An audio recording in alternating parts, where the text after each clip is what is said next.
Hello.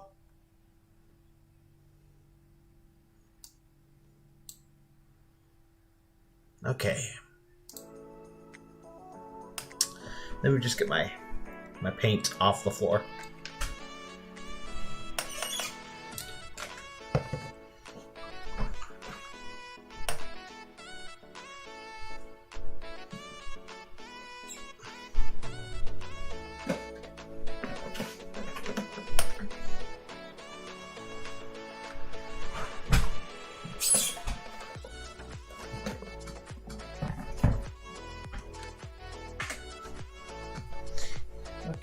Where's my...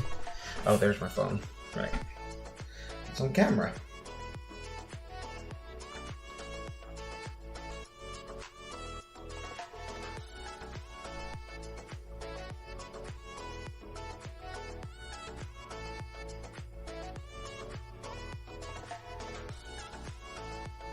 Okay. Right. I need to add something really quick. Text. Add source.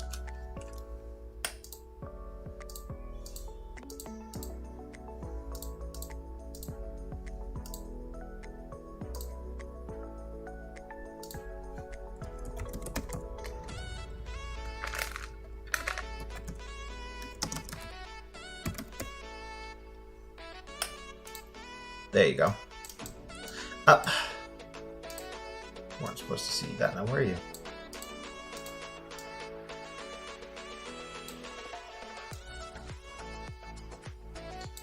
I see a Sinoceratops, and that's right, you do. Alright. This music feels like it might be overwhelmingly loud. Okay.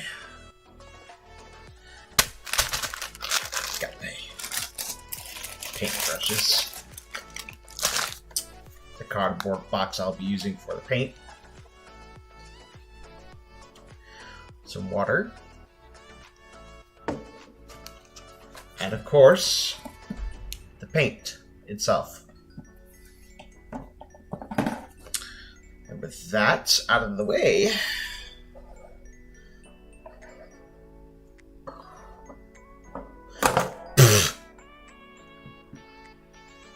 there he goes again, knocking over his camera.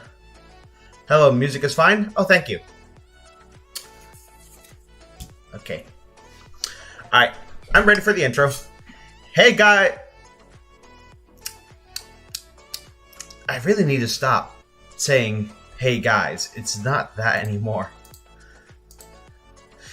Let me try it again. Hello, my co-hides. Hope you're doing well. I'm your host, Tyranno Senpai, and welcome to another painting stream. This time, we are going to be painting the Wave 2, count 'em 2, MINISAURS. So we got a Gallimimus, we have a sick Triceratops, and a Sinoceratops. Now, as I said in the review, the Triceratops horn broke off, as well as a couple of horns from the Sinoceratops. I did manage to glue them back on, though, so it's perfectly fine. Although there is one little spike here on the frill of the Triceratops that I could not find. But that's totally fine. I can easily overlook that. It's perfectly okay. Hope your spider bite is okay. Well, that's the bite. This is my hand. Believe me, it was twice as bad as it was yesterday. I'm not. Let me rephrase. It was twice as bad yesterday than it is now. The red is kind of gone. I mean, there's still that little infected area right there. And my hand is still a little bit swollen. The camera kind of exaggerates it a little bit. But other than that, it's fine. I can flex my hand just fine without it hurting as much. So every now and again, I may need to take a little bit of a rest, you know, get my hand some air to breathe, because I am going to be holding a very tiny object and a very tiny paintbrush. So, yeah, it's going to put a lot of strain on my hand, and I don't want to do that quite a lot. So every now and again, I'll be taking a break, you know, talking to the chat and all that, you know, in between paint drying and stuff. Also, I will be showing off some artwork. I said I was going to do that last stream. I only really did it once, and that was like the weaving Japanese dragon I did. So to start off, I actually have something right here that I did last night. Let me take the camera. I posted this on Instagram, Twitter, Facebook, and Discord last night. I used the head from the Prehistoric Kingdom's T-Rex. I actually used the statue that they had in the game for reference.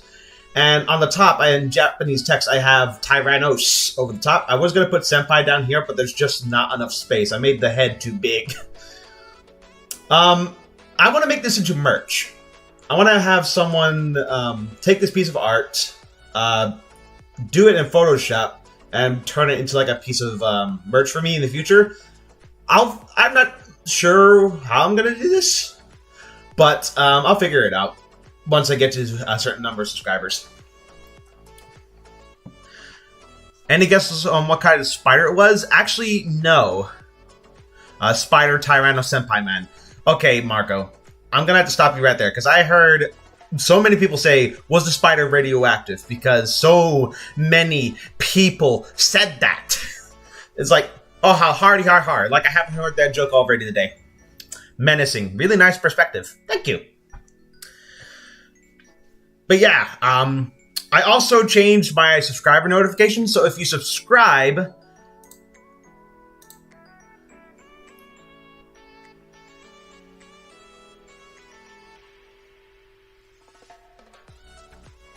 that notification will pop up. I changed it from the Jurassic World Evolution T-Rex to Godzilla. Chances are I'm probably going to get jump scared multiple times from that, so yeah, you want to scare me? And subscribe? That's how you do it.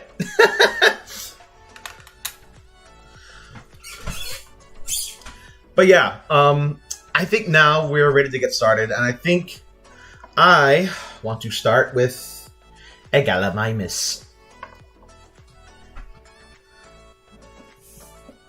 So, I'm going in this blind. I remember the Gallimimus being kind of like a orangish brown or something like that.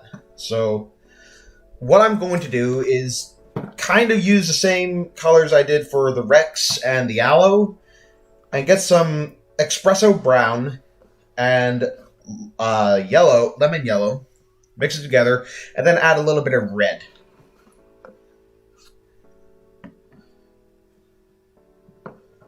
If I can find the espresso brown. Of course, I'm also going to need koala gray, I think, at some point. So I might as well take that out as well, just in case I want to tone it down.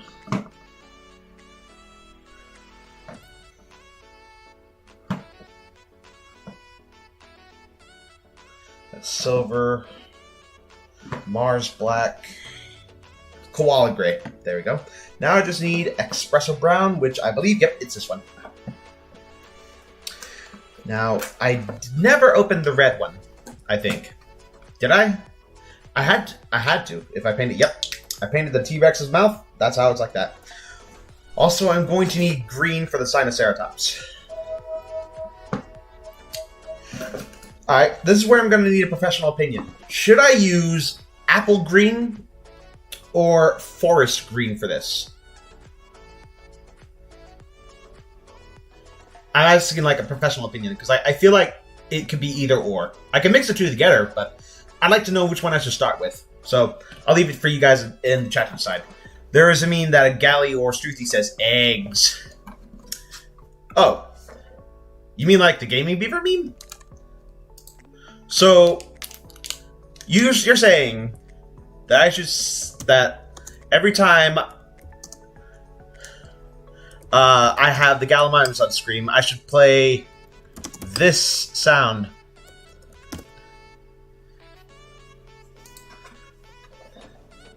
Hold on, let me actually find the damn thing.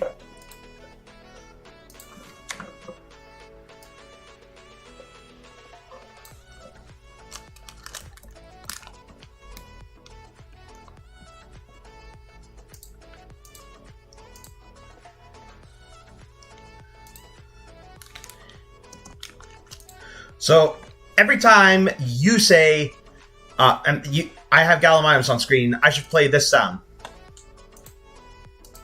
Eggs. Eggs. Forest green, probably, but a bit of both. Yeah, I thought so. I sent you some reference pictures on Instagram. Sweet. Hello, Tristan Dankus. I believe you're a follower on Instagram. Are you not? Also, Marco sent me some reference photos. I'm probably going to guess these are renderings, but I'm going to take a look anyway. Oh, sweet. Yeah. There's the Jurassic World Evolution model, the Stan Winston art piece, and what's this last one? I don't know what this last... Oh, hey, you can see my face. Hi. I'm not sure where this one is from. Interesting. Also, in case you guys didn't catch it, I got a Clayton Fioriti shirt very recently. I really like it. It was actually designed by Terradome 3000, which did like the Dino Defender series on YouTube. It's pretty cool. I like it.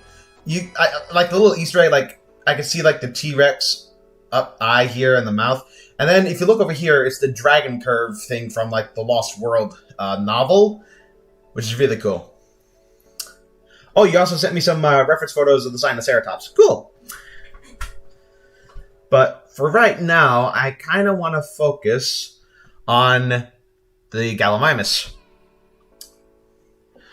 So, also, I may paint these. I did ask Marco what these were. I thought they were like tree ornaments, but unfortunately, he said that he didn't know himself, so I don't know what these are. But hey ho, what can you do? I may paint them, but at the same time, I might not. Also, I still need to get some fake terrain for these guys someday. Okay, I'm done. I'm done rambling. Let's actually get this party started. And I'm also going to be listening to my music. It's not Christmas music this time, but you guys won't be able to hear it because I have desktop audio off. Hinder, sweet. Love this song. Do do do do.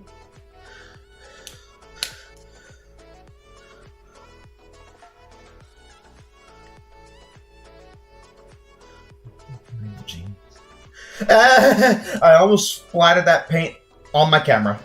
Frick.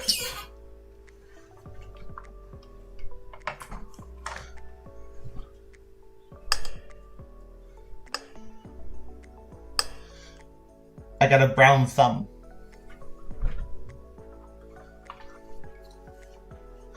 Always have a towel handy.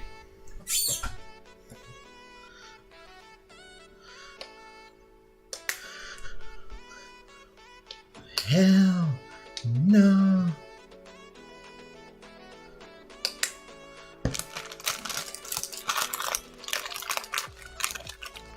Hey ho.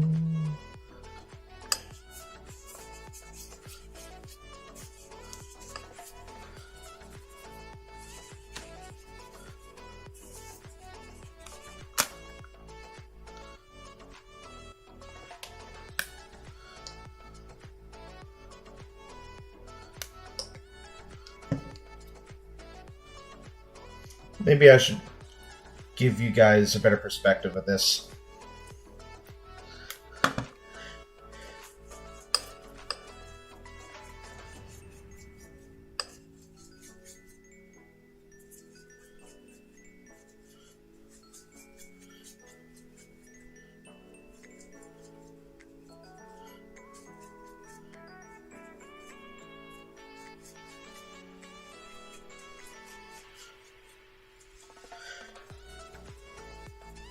You know, this would be good if this was like for the saddle on the back, but I need it a bit brighter than that.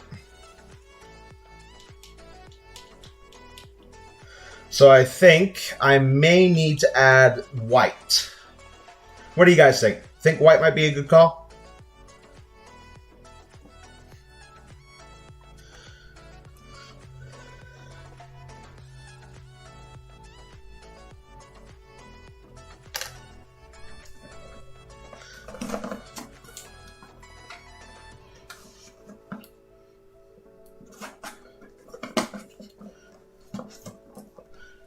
Sing hey ho.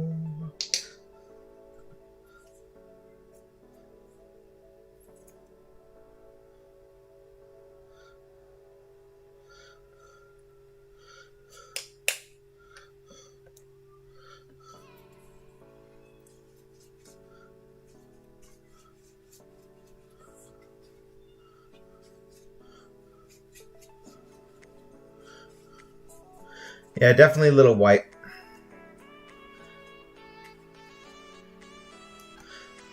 I don't think a little is going to cut it. I think I actually need quite a bit of white. Get some... Yeah. Come on. Kids always mixed every color and then the end product was like doo-doo. Well, they're kids. They're going to want to explore. Oh, no. Despacito just came on. Ah, the cringe. But you know what? I'm still going to listen to it because this is my music. And you guys can't judge me because you can't hear it. Oh, I never took out orange, did I? Oops.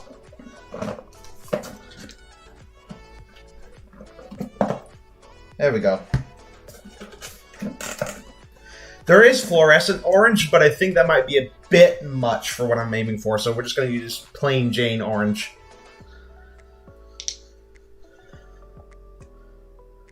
Oops, I think that might be a bit much. But hey-ho, I'm going for it.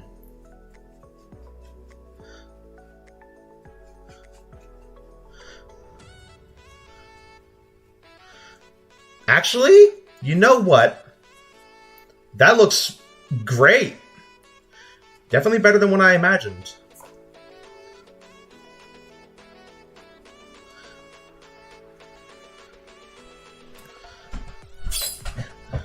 So,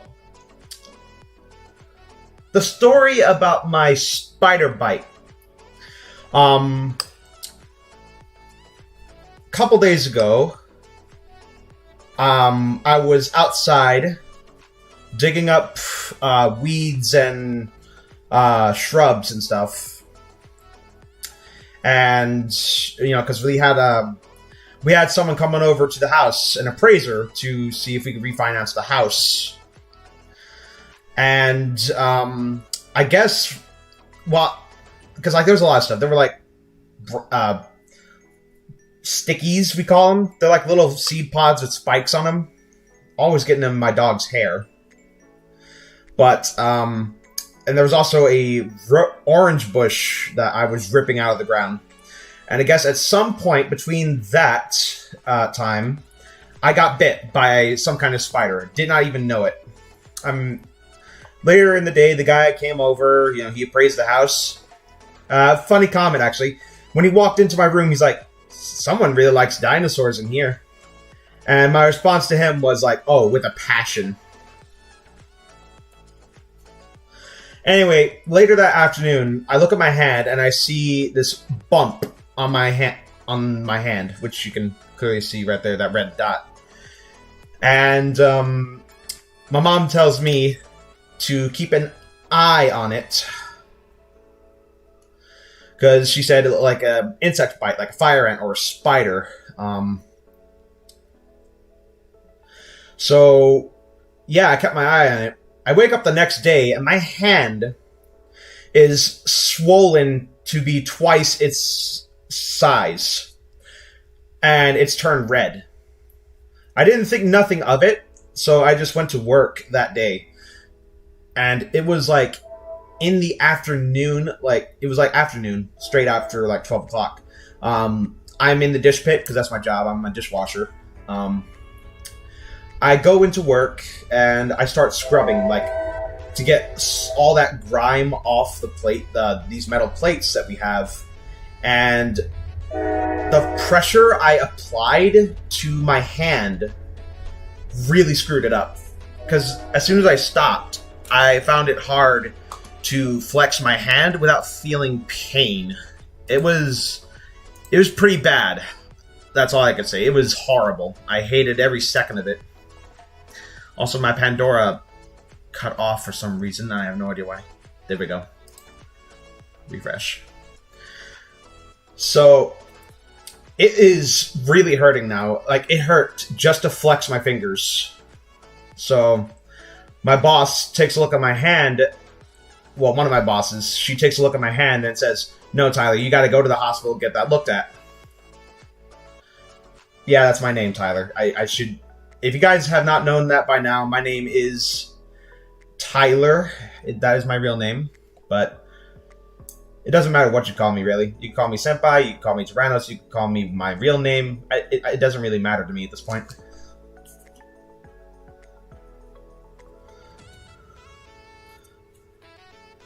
But that's not important. So they tell me I think I should go home. Get to a hospital, get it looked at. So in my mind, I'm thinking, this is really screwing me up. What is this? Did I get bit, or did a thorn from one of the branches just get stabbed into my hand, and I'm just now feeling it take effect? So I go to the hospital. I'm in the waiting room for like 2 hours before I finally get it looked at. And we determined that it was an insect bite, possibly from a spider or something like that. I never saw what kind of spider it was, but I think we caught it early enough to stop the spread of, like, an infection. Because the way it was swollen, according to the doctor, was like an envenomation or something like that. I don't know the exact word, but yeah.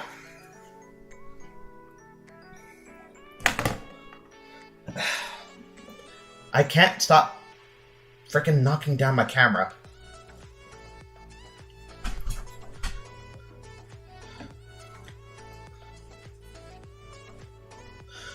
So I started taking, they prescribed me some antibiotics and some steroids. So, yeah. After that, I woke up this morning, and the swelling is going down. It's not as bad as it was before. It's still there, obviously, but it's not that dramatic.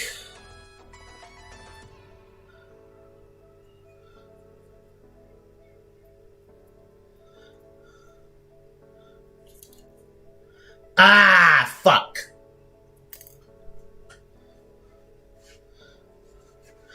Well,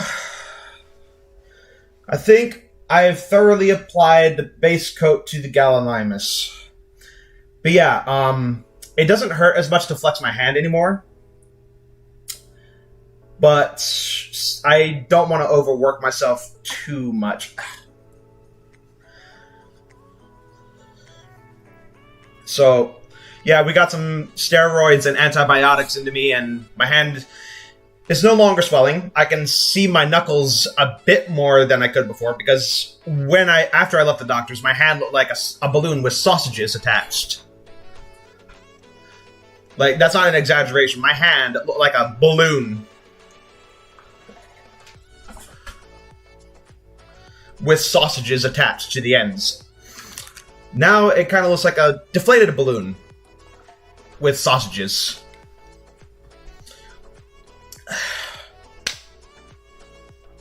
But I am recovering. I'm not gonna. Unfortunately, unfortunately, the doctor said I won't be able to work for the next 3 days as of today. So I won't be going back to work until New Year's Day, which is kind of a real letdown. I don't like leaving my friends from work or the people at work feel like I'm a handicap, because I don't like feeling useless to them. You know, I'm like one of the most reliable people in the restaurant, and having to leave because of an injury or a sickness, it always makes me feel guilty. You know, I don't like leaving people behind like that, but they keep on saying, "No, it's fine, it's fine." You need to care more about your health than, you know, working yourself to death. But I still can't help feel but let people down.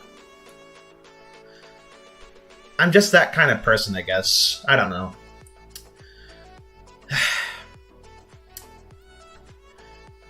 But yeah, my hand is kind of feeling sore.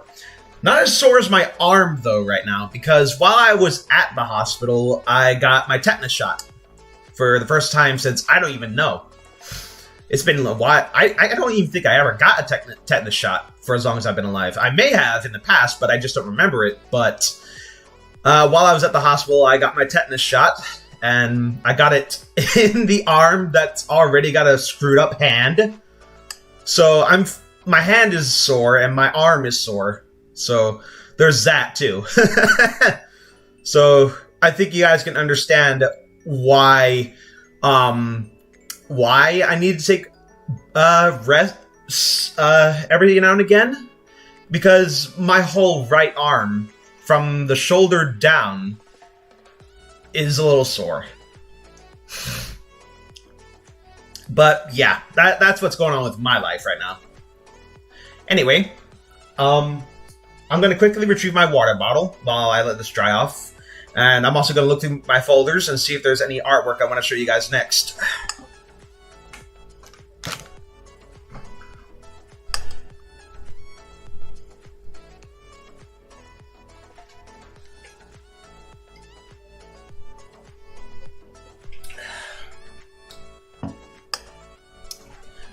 Yeah, you have guilt.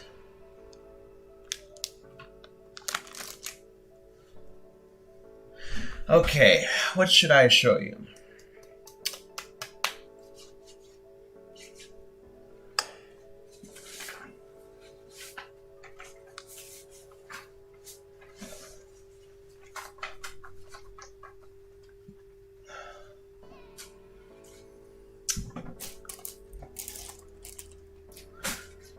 You know, somewhere in one of my folders, I have a really good Charizard fan art.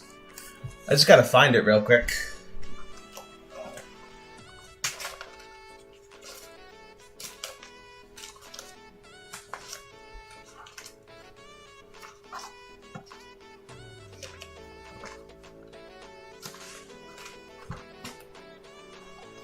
Oh, I know where it is. It's not in any of these up.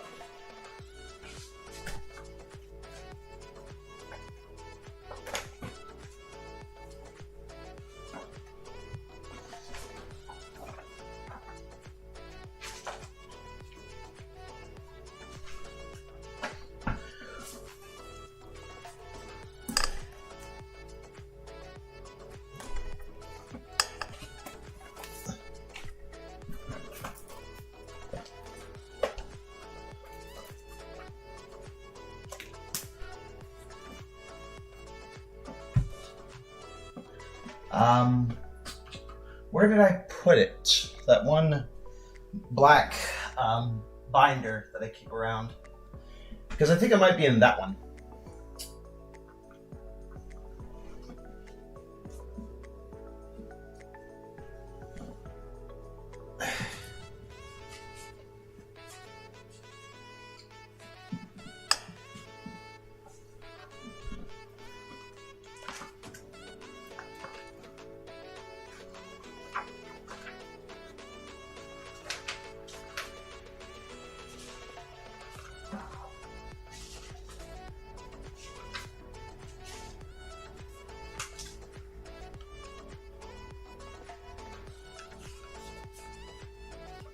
Oh, I found something better. This is a sketch I did of Blue way back then. Quite particularly proud of this piece. May have taken a little inspiration from some YouTuber I was watching. But I think it did pretty good.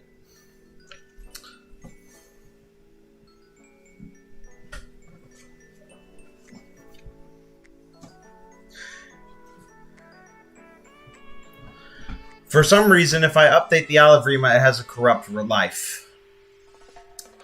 That's interesting. I never had that problem. You know, maybe you should uninstall... Actually, no, don't uninstall it. What did I do when I had problem opening up the Alavrima? What did I do? I think... Hold on. If I go into... We're going to take a little break to help this guy. I went onto Steam. I remember that. And then I went onto the ISLE settings. I went to Properties. Local Files. Yeah, go to the ISLE Local Files and Verify Integrity Game Files. And I think by doing that, it will fix it. Wow, nice. Lovely detail. That's nice. Thank you. I also got one of the T-Rex and the Indominus Rex. I'll show those off later, though. Whew. I also, I really need to get back into it, but I was doing, like, a Jurassic Park, sketch series where I'd make all the dinosaurs from that series, like, including, like, their individual skins and stuff, and make them more scientifically accurate. So, you know, raptors with feathers, Pachycephalosaurus with the actual hooves on their feet, that sort of thing. That's the farthest I've gotten. I've got one Velociraptor, 3 Brachiosaurus, and 1 Pachycephalosaurus. The one I need to do next is a baby Velociraptor. The problem is that I've never seen, like, pictures or paintings of what a scientifically accurate baby Velociraptor would look like, so I have nothing to go off by. So if I do it, it's going to be a shot in the dark and, you know, a guess. Plus, when it comes to feathers, I'm not completely skilled.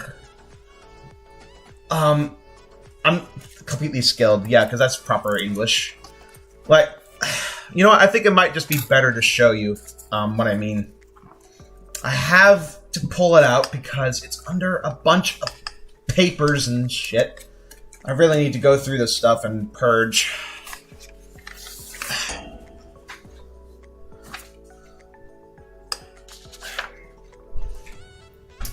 I'm gonna have to bring you onto my lap to see this one, though.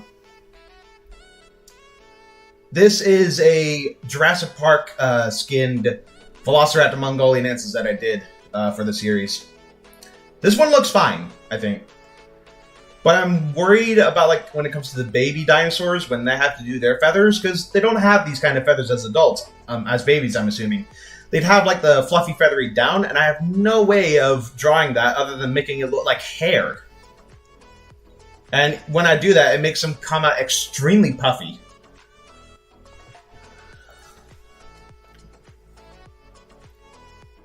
Try looking at Dragon of Wales. They do some baby avian dinosaurs. Is that on DeviantArt or Instagram?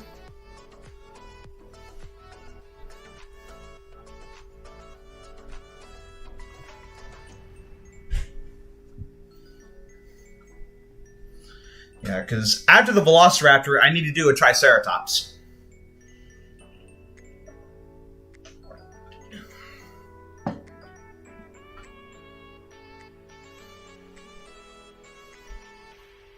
Oh, that's cool. Wow. Feathered raptor. Nice. Yeah. The thing about the Triceratops, though, is I have a bit of a problem. I don't know whether or not I should do it like the traditional style, you know, like just all scaly and stuff, or if I should put quills on it, because, you know, Psittacosaurus, a ceratopsian, had quills on its tail. So it might not be impossible to say Triceratops had quills on its tail as well. So I'm not sure what to do. I could add quills just for, like, the speculative part of it, but at the same time, it might just be, you know, a bit much. Instagram? I'll go ahead and give them a look.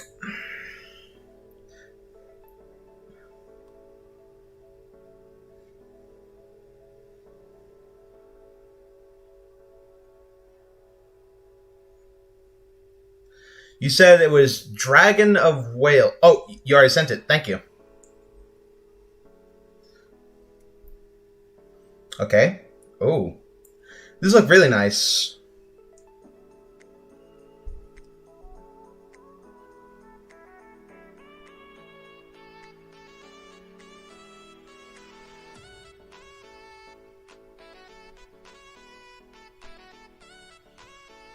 Oh, wow. These are beautiful.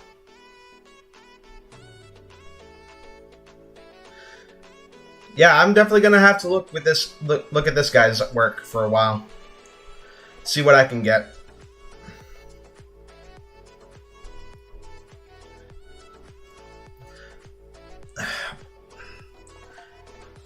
Have you watched Your Dinosaurs Are Wrong? Yes, I have, actually. I've watched a couple of their videos. I'm actually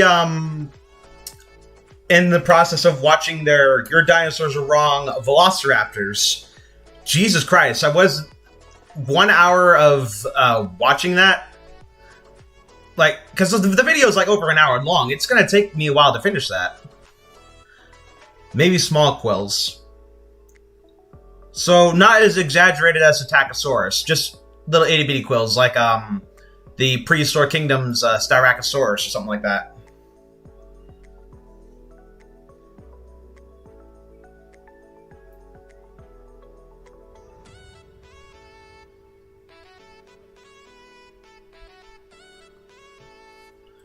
I don't think the Gallimimus is quite dry enough, but I think I want to move on to the next dinosaur.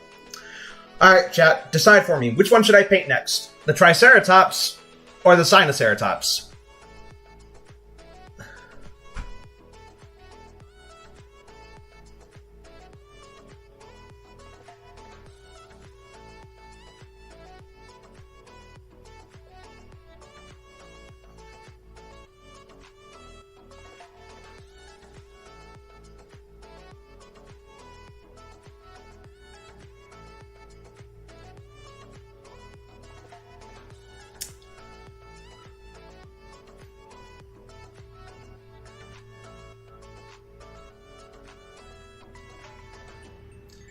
Alright, we got 1 for Sino. 2 for Sino. Oh, 1 trike. We got 2 other viewers here if they want to state their opinion, because all I'm getting right now is Sino. Save the trike for last. Alright, let me just wash off the orange paint I have. And I guess we can get started on the Sino. My first time using green.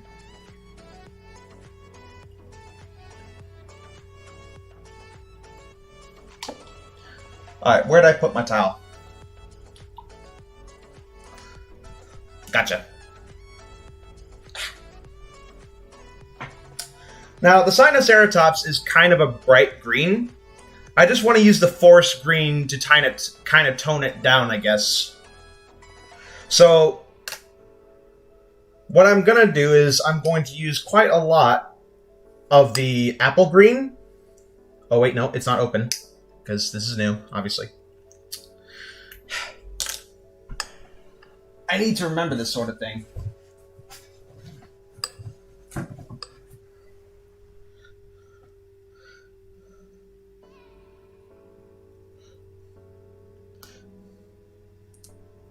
And once again, the plastic seal did not rip off.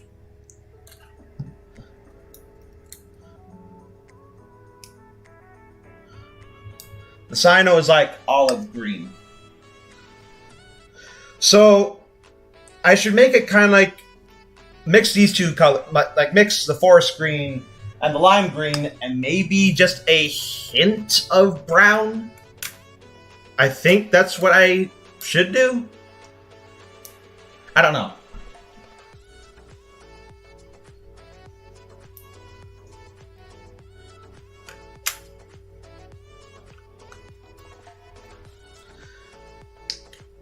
Oh, I should probably change the reference photo, though. What should we look at? Well, this is the actual render, so I think we should go off with that first. Oh, this is the song that was playing in the Godzilla vs. Kong trailer. Here we go.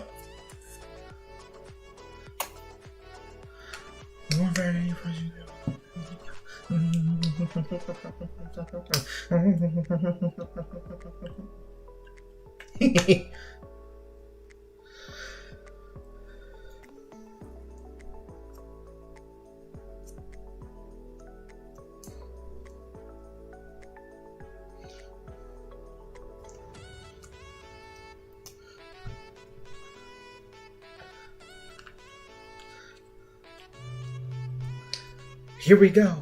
Give me the 100 never less. Here we go. Here we go. I swear, this song is... The moment it came on Godzilla vs. Kong's trailer, it immediately became... I feel like it immediately became the theme song for the Monsterverse. I dare you to challenge me on that.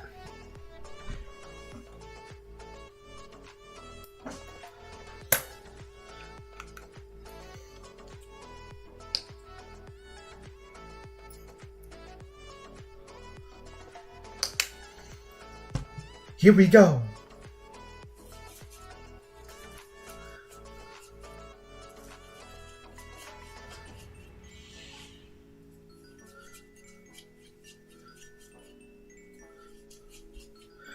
The Jurassic Fallen Kingdom Sino holes look similar to the main dinosaur. Yeah, that's something I kind of questioned about. Yeah, because Patchy from the Walking with Dinosaurs film had a hole in the frill.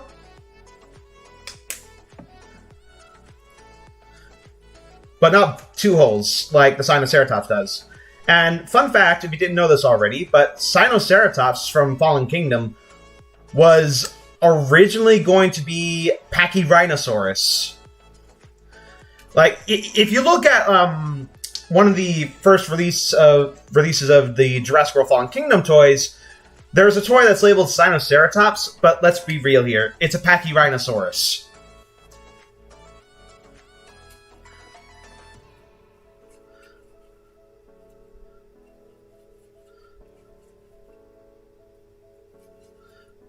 And I remember that upsetting a lot of people.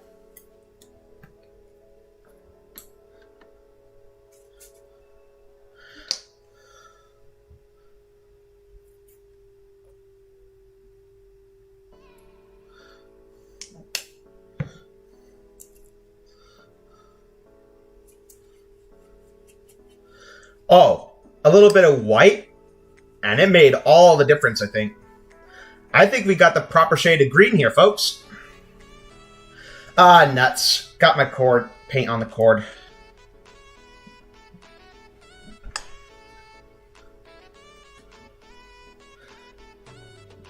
Now, talking about the Walking with Dinosaurs film, I can understand where people are coming from, like why they didn't like it.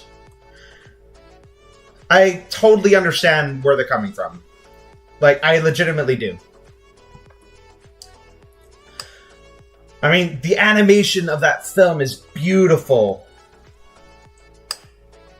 Like, out of all the dinosaur films that I've seen to that point, it looked gorgeous. Like, it looks like as if Jurassic World may have had a I don't know, like a contender for Jurassic World, but I feel like Jurassic World had a contender because of Walking with Dinosaurs, the movie. The animation in that film is absolutely amazing. One of the best, quite possibly the best CGI I've seen from any dinosaur film, like, as a kid. Up until Jurassic Park, obviously. But then you have the dialogue. Which, yeah, it's frustrating.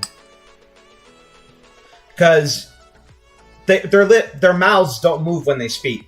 And there's hardly any voice actors whatsoever. You got the guy that voices Patchy. You got the guy that voices Bulldust, Alex, who is the same guy that voices Sid the Sloth from Ice Age, if you didn't know.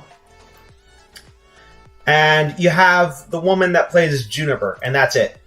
Not really a whole lot going on there. And originally, the film wasn't going to have any sort of dialogue whatsoever.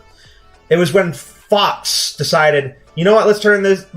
When Fox picked it up, and they decided, you know what, let's turn this into like a kid's film with funny dialogue and rewinds and things like that. And it really, really defeated the purpose of the film.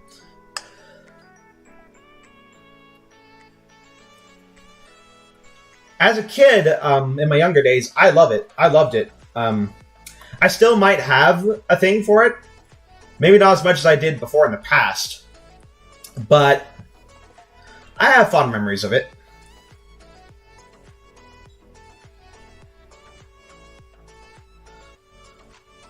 They thought Pachycephalosaurus was lame because it has no horn. Well, I honestly don't know why they thought that. Pachycephalosaurus is one of my favorite ceratopsians.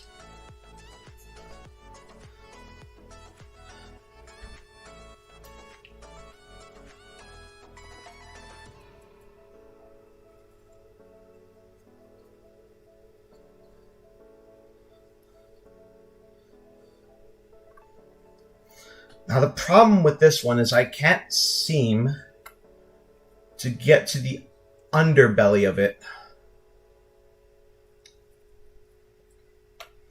Please don't fall over.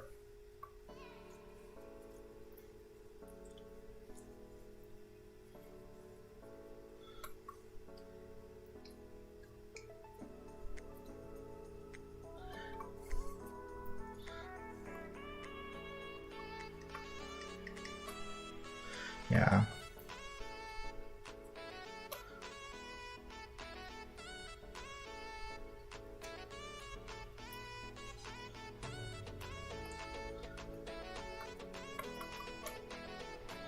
What's my favorite ceratopsian?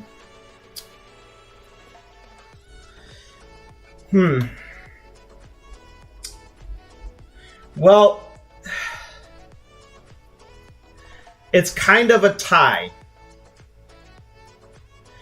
It's between the Pachyrhinosaurus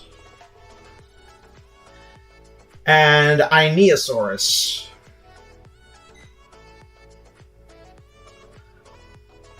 Might need a smaller brush to get on the underneath. I think I got it.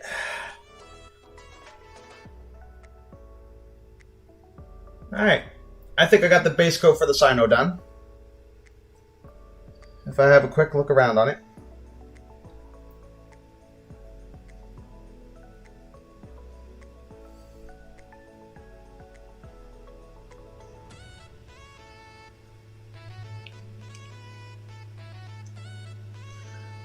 I don't appear to have missed anything. Yeah, we got a green boy.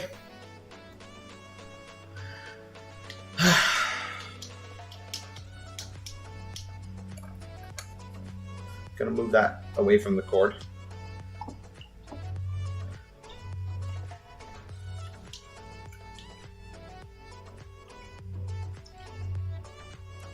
Yeah, I was quite happy to hear that Pachyrhinosaurus did make it to the Jurassic World Evolution 2 roster, but I don't particularly care for the model. I feel like the head might be a bit off.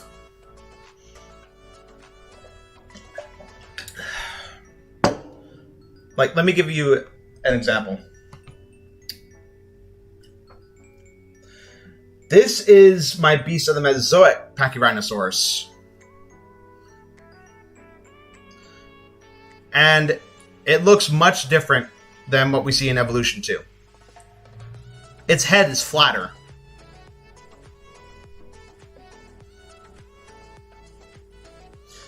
And Evolution 2's might be, I don't know, a bit robust. It's definitely been Jurassified.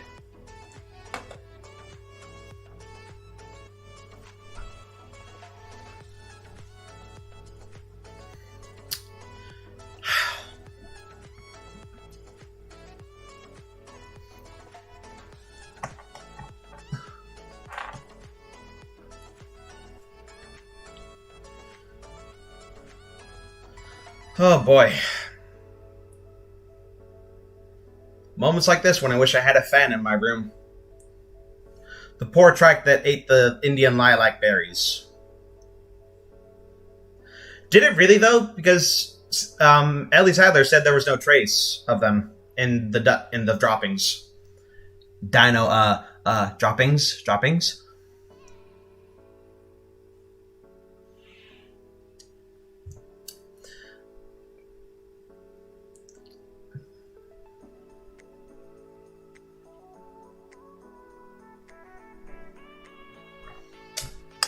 Okay.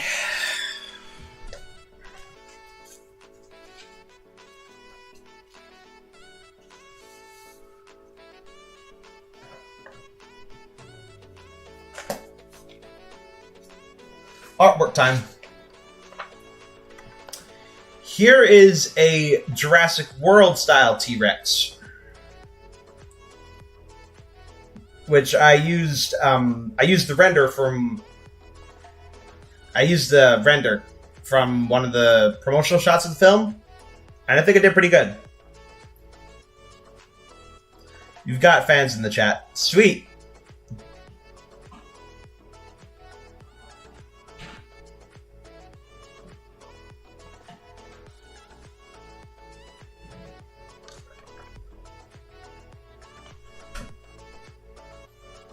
I have to go because it's almost 1 a.m. It's 1 a.m. Oh, God.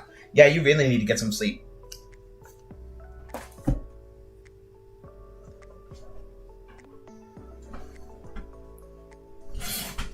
Ooh, very nice. Thank you. Yeah, Rafta, get some rest. The stream will still be available by the time you wake up. Don't worry.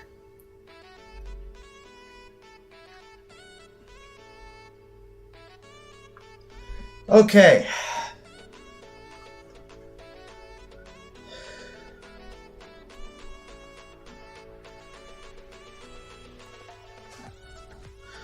Alright, so I think now I'm ready to get back to the Gallimimus.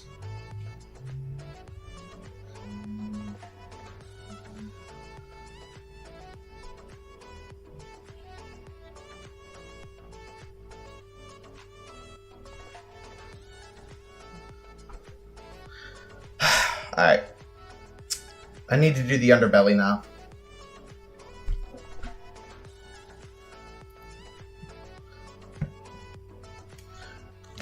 Russian like a man.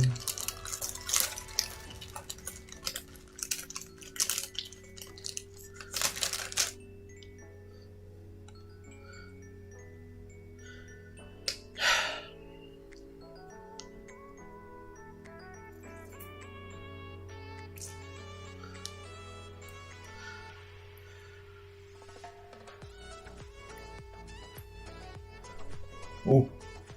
Easy.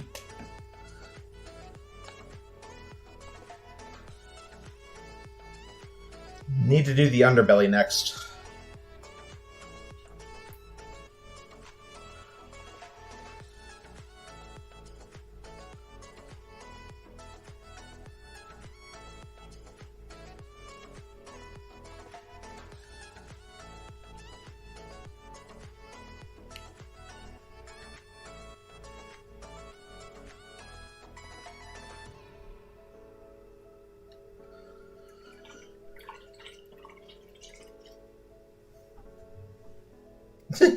If you guys could only hear the music I'm listening to right now.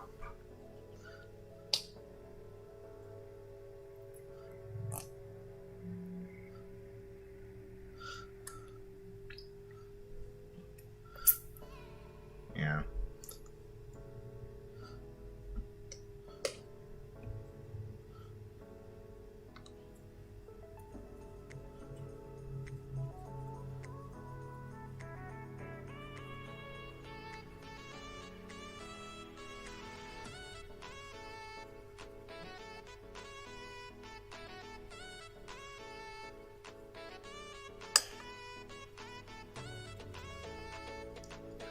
I need so much more white than this. Ah, I just flicked the paint on my arm. It just went zip! Like Dilophosaurus spit. Oh my god. If Marco did a wave of MINISAURS and it included a Dilophosaurus, that would be so hard to paint.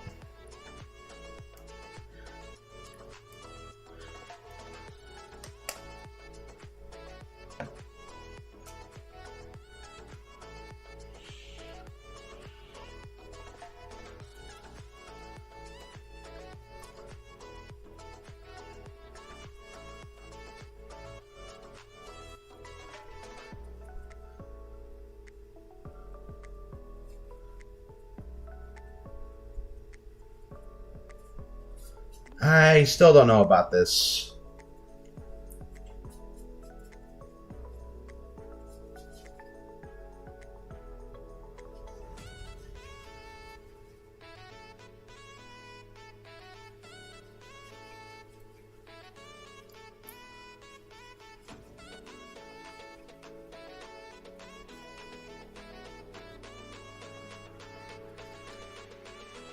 But here goes, I guess.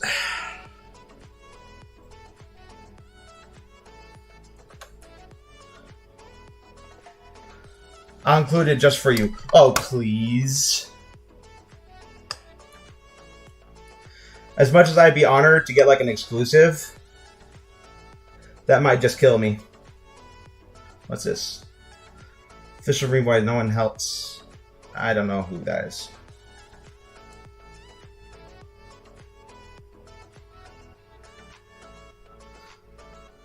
Yeah.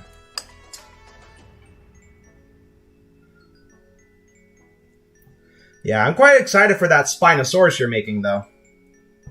That looks cool.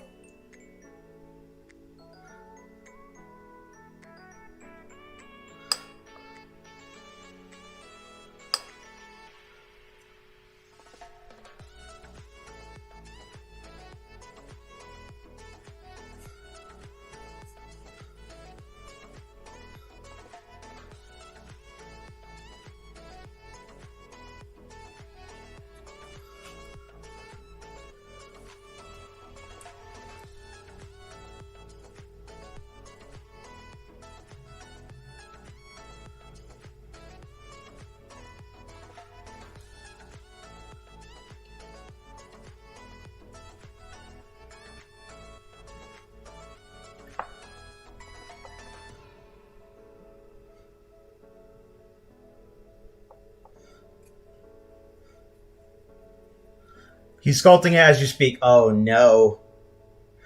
Me and my big mouth. Well, whatever I get, it's still gonna get reviewed. I mean, that's kind of an obligation at this point.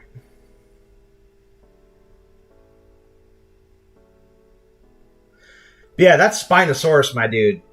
That looks gorgeous. I can't wait to see it when it's finished. Probably going to cost me an arm and a leg, though.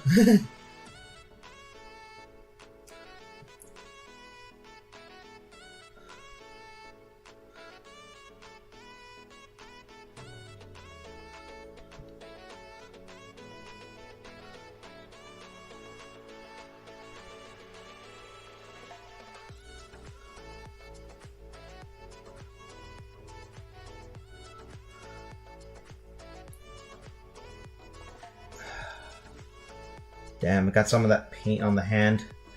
That wasn't intentional.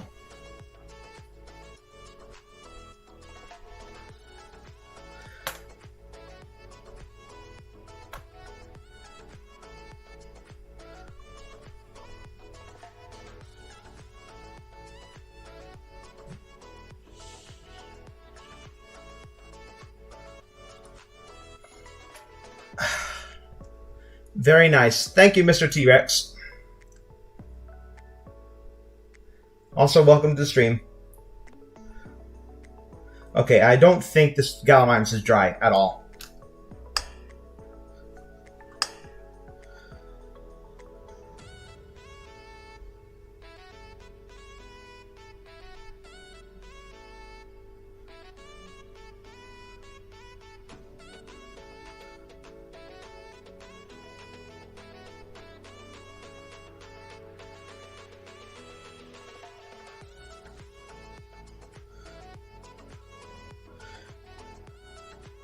Yeah, that's still not dry. Because, like, the orange is mixing with this color that I'm using.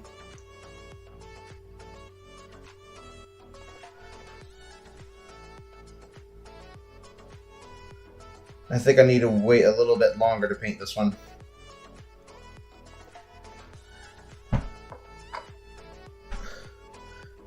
But hey, I'm just still starting.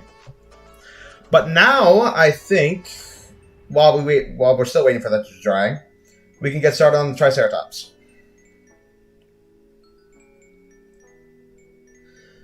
And we'll use the evolution model as a reference this time around. Looks like it's got a tint of red, like the soil. So we'll use that.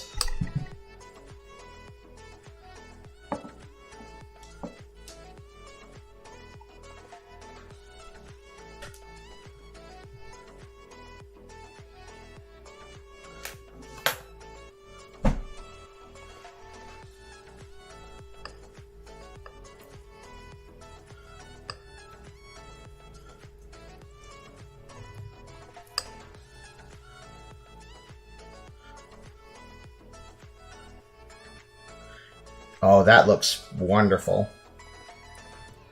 Now this is probably going to be the hardest one to paint because it's lying on its side.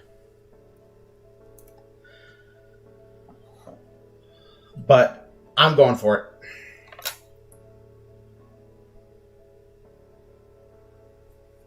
Not to mention all the osteoderms on the back.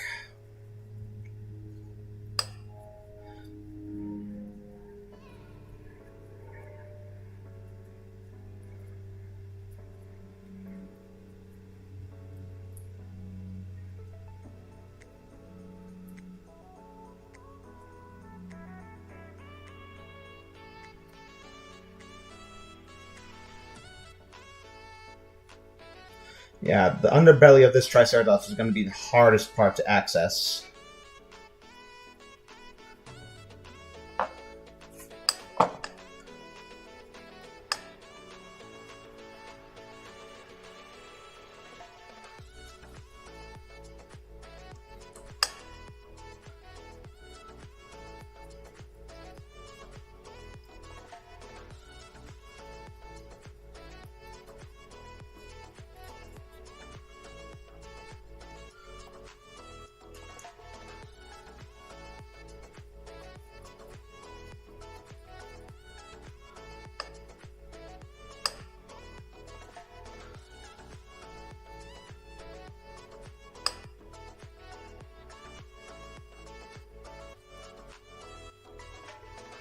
There we go.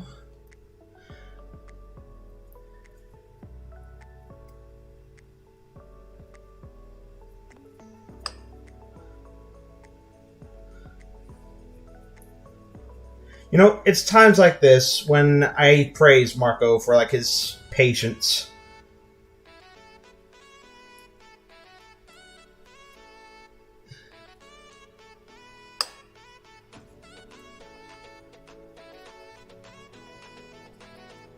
Because I don't really have all that kind of patience, if I'm going to be totally real.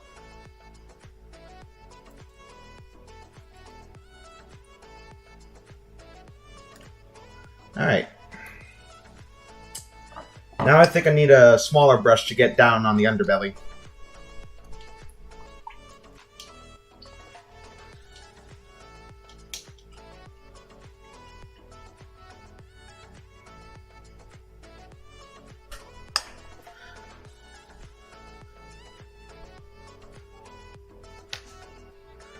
Time to put you back into use.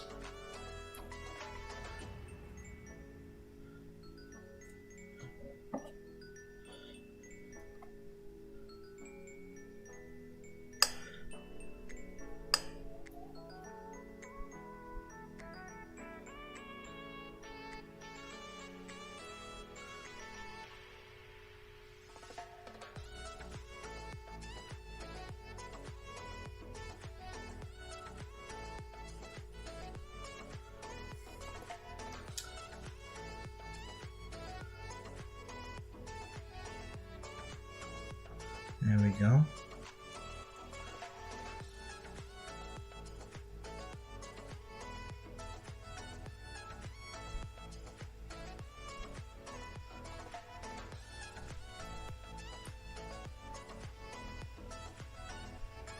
All right.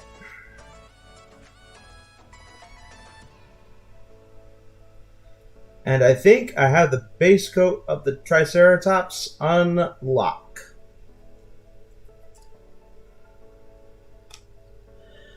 Just have a quick look around.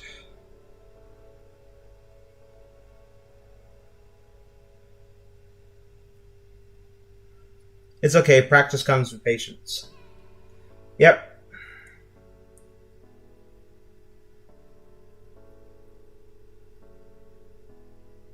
Yeah.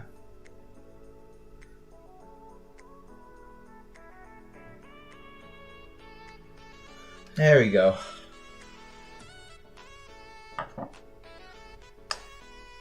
And I think I have thoroughly applied the base coat for the Triceratops.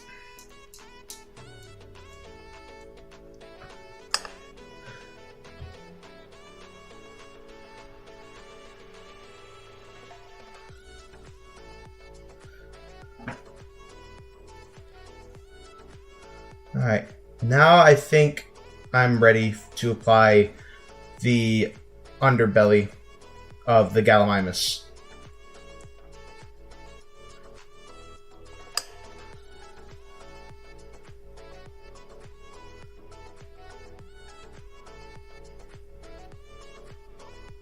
Although now I think I need more white.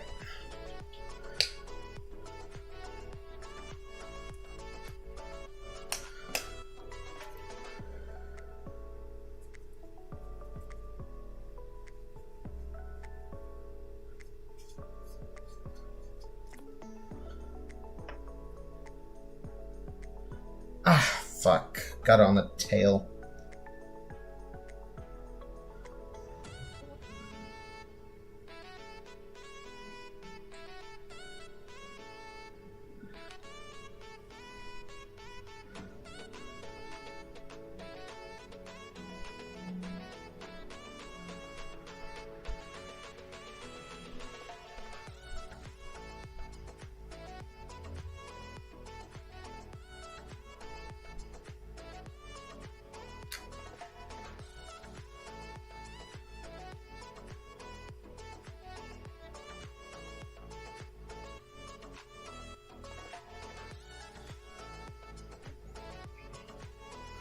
Now the hardest part is going to be between the legs.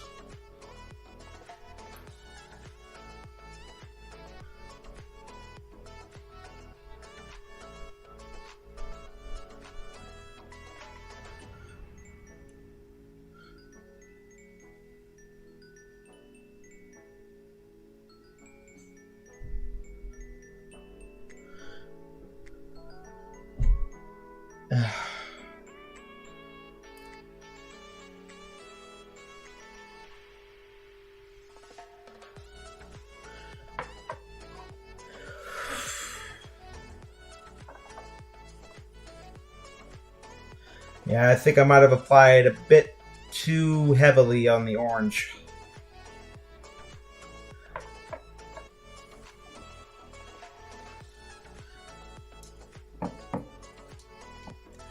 My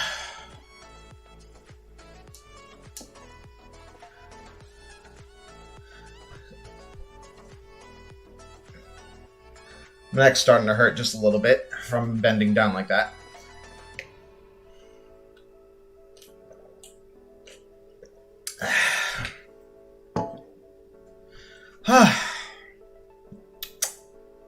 Oh, I can't believe I didn't ask, but how was everyone's holiday? Did you guys have like a good Christmas? Or whatever you decided to celebrate?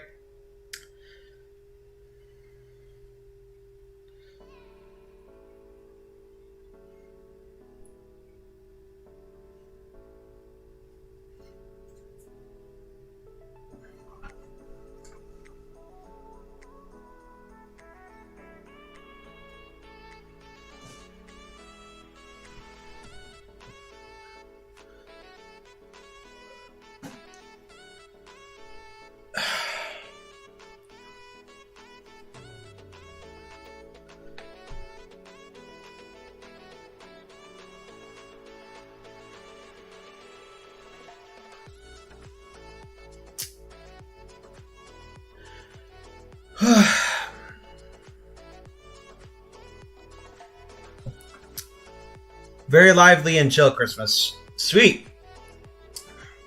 Man, I'm all sweaty. Been living in this house for 1 year and I still haven't gotten a fan. Lovely Christmas, nice and relaxed. Yeah, same here. We watched Encanto on Disney Plus that day. It was a pretty good movie. Disney's still as predictable as ever, though. Like, it's nothing original.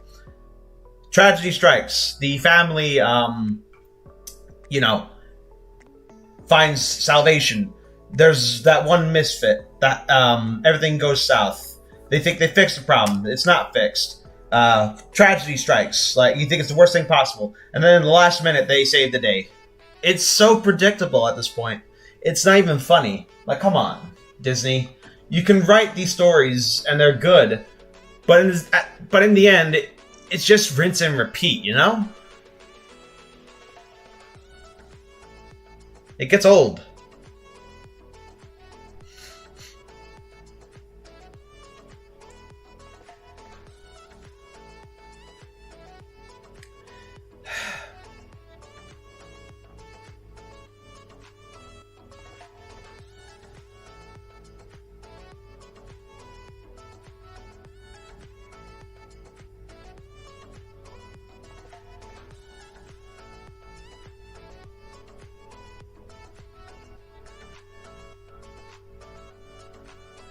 Man. I'm sorry if I'm silent. I'm just really sweaty.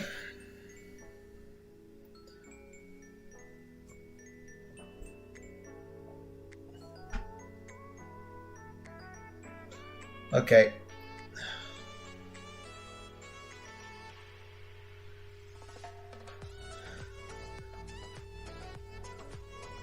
Back to it.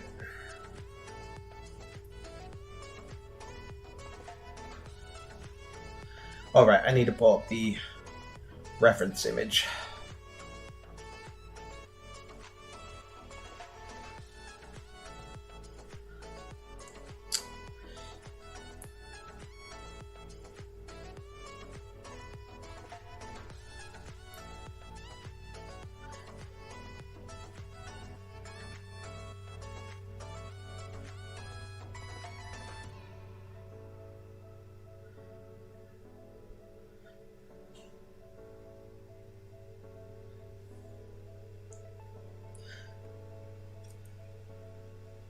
You say you don't know, you tell me don't lie, you work up a smile, then you go for a ride.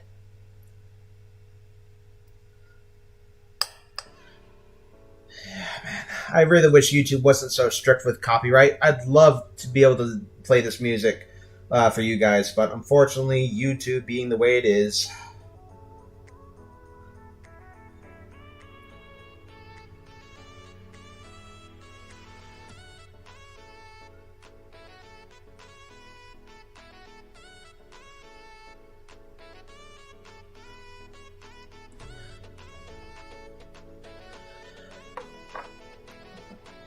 I think I did pretty good for the underbelly. Now, I need to do the saddle on the thing's back.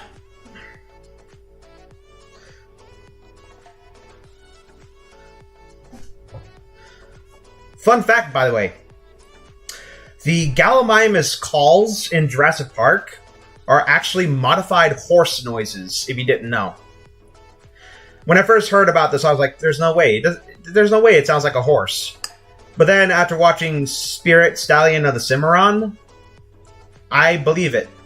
Because there is a noise in that film that kind of sounds like the Gallimimus call.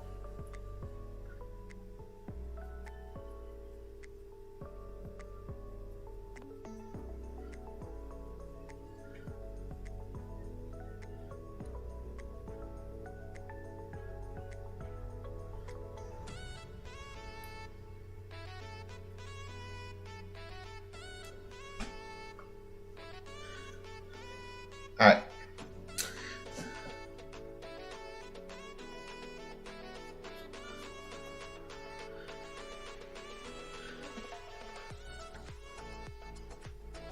Here goes.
apply a little bit of it, not a whole lot, on the arms.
There we go.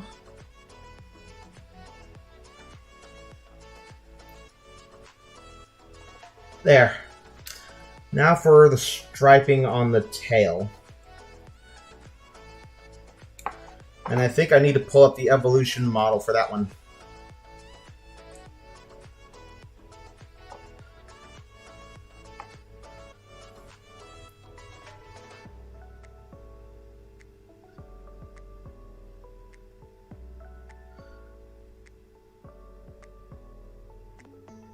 Do I have a thinner brush in this?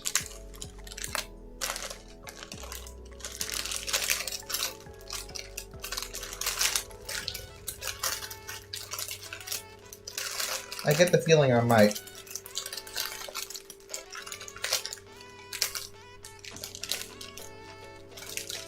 Haha, I do.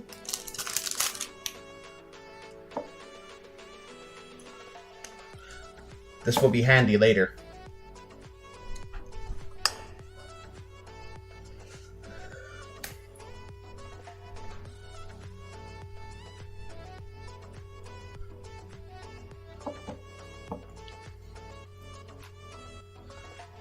Very stiff brush, though.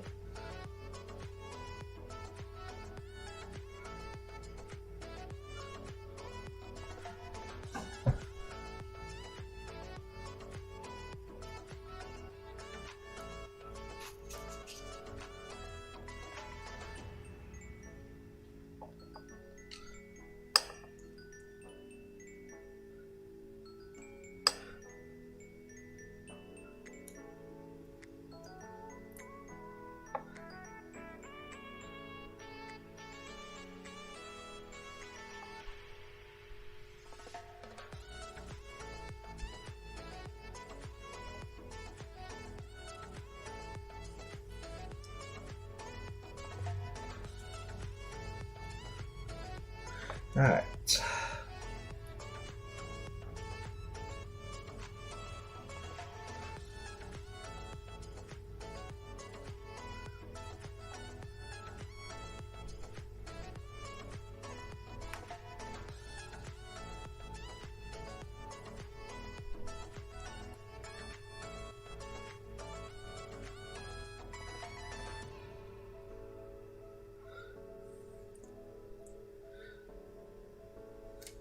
There we go.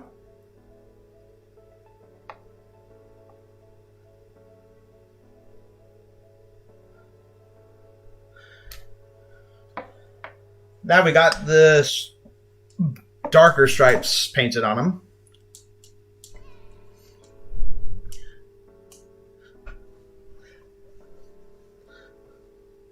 Now I think I'm more than ready to get the... What should I do first? The underbelly of the Sinoceratops or the stripes?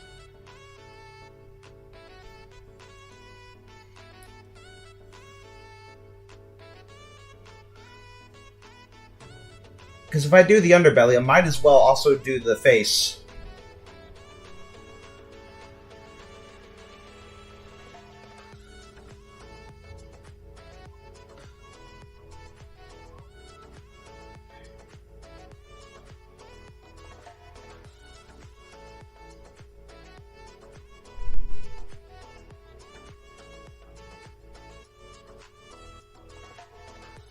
Definitely going to need a lot more white than that.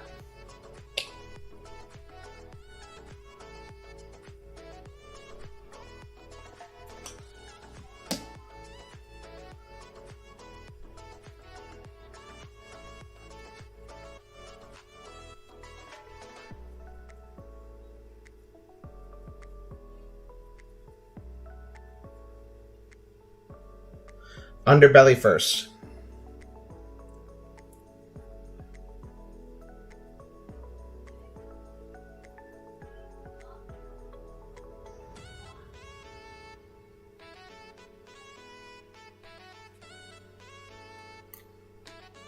All right.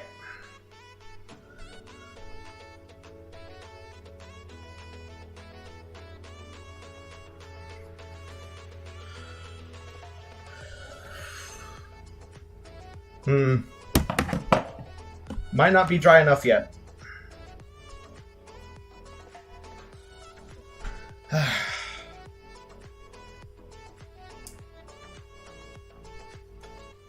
Yeah, I think I might have gotten a bit crazy with painting these.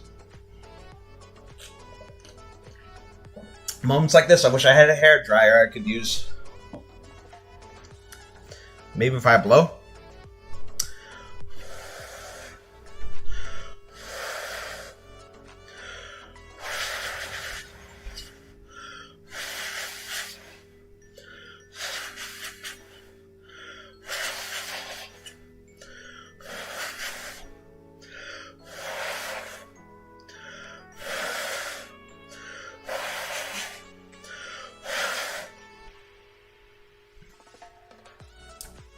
That got me dizzy. Ooh. Ah. Oh, Lord.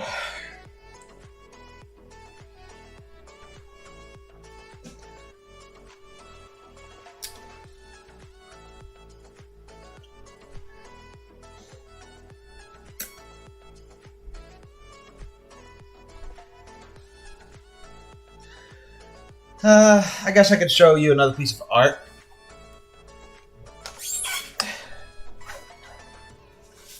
So, you saw my Velociraptors, you saw my T-Rexes. Oh, this seems a bit relevant. Don't pass out, I'll try not to. Here's another piece I did a while back.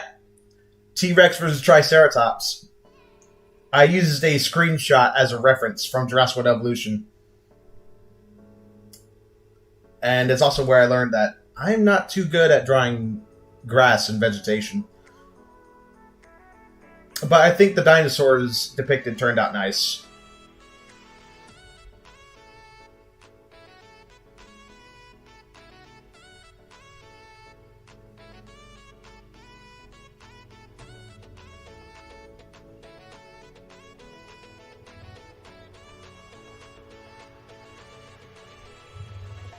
Yeah, the reason why I say that looks relevant is because I literally now have a MINISAUR, Triceratops, and T-Rex.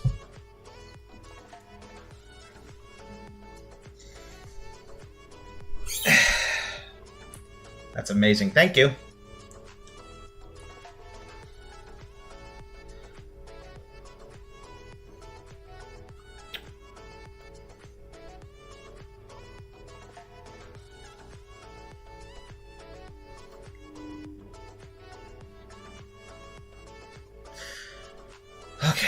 Okay.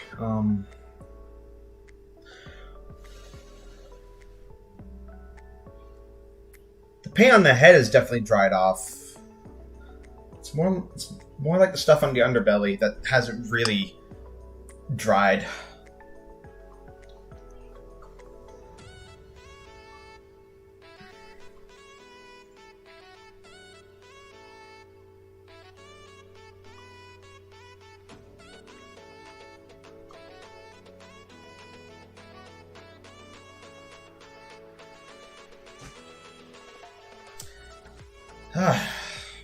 I'd love to waste away in Margaritaville.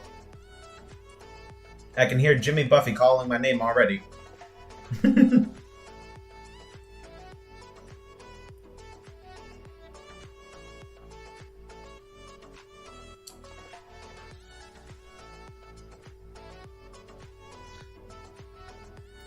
Sorry, I just had a TikTok notification.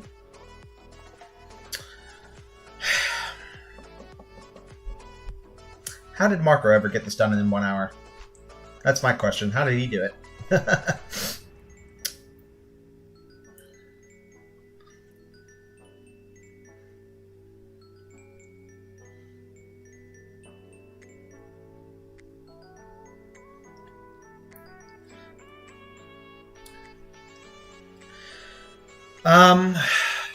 Well, we're still waiting for that paint to dry. I guess I could show you my Indominus Rex that I drew. Not as detailed as the other ones, I'll say.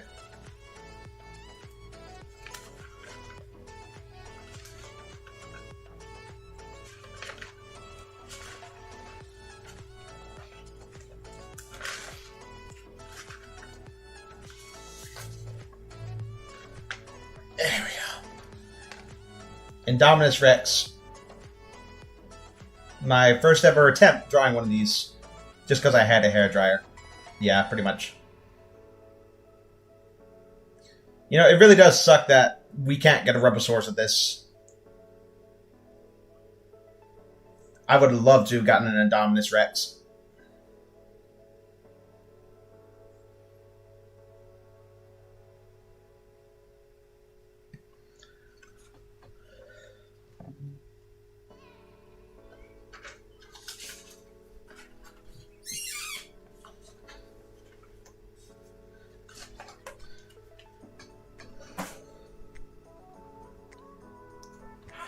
I think it's just because these things are slightly chunkier. Because when I did these, I could move on to the next one and it would be fine. It's because these guys are chunkier that I think they're not drying as fast as I would have liked them to. You're good at drawing. Thank you! It's something I've been doing ever since I was a kid. And I've been getting better at it. We could if we wanted to get the license. Yeah, you could, but isn't that like a lot of work and stuff? Because I'm pretty sure the Indominus Rex that comes with the price tags. Who knows, maybe one day.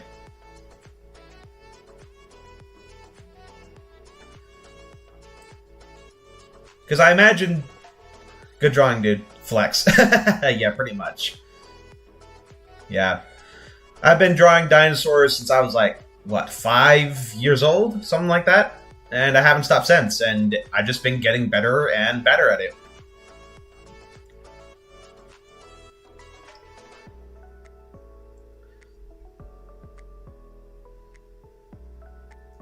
Now, if there were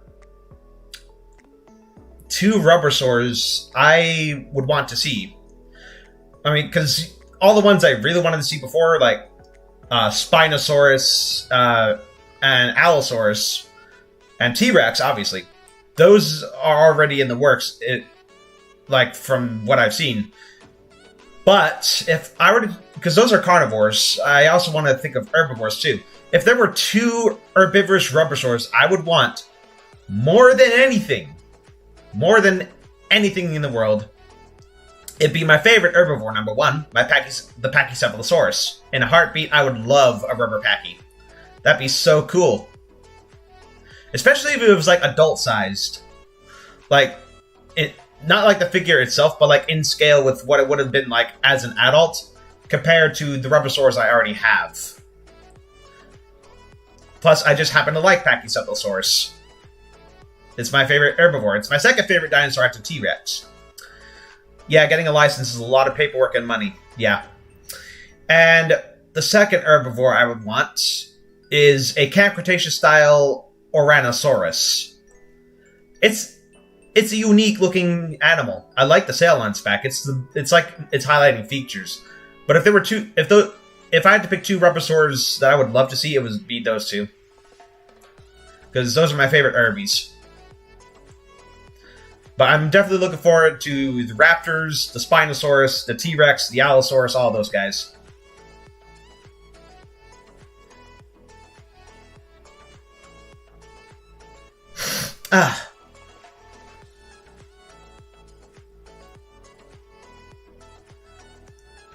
There's this guy I follow on Instagram. He kind of does the same thing Marco does, only his scales are like 1/35th scale models, I think. And I don't think they're made of rubber. I think they're also made of milliput or something. But he takes like a wire frame and puts tape or something around it. And then he puts milliput over the top. I'm not entirely sure what his whole process is. But he's done some pretty cool stuff. And the sad thing is, I forgot his Instagram. I'd have to look for it. Yeah, they're both good choices.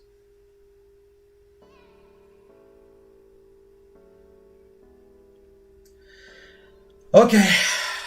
Sinoceratops good now? I think so.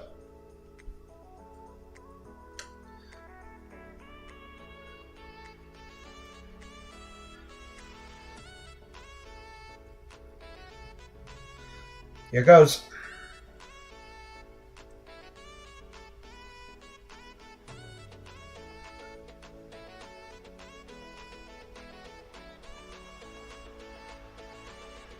And a berry, Orano, and Parasaurolophus. Yeah, but I think Marco already has those two rendered up. He already has the Rubbersaur sculpt for the Baryonyx. And he has... I'm pretty sure he's also done the computer sculpt for the Para. Both of them are really good, though. They look incredible.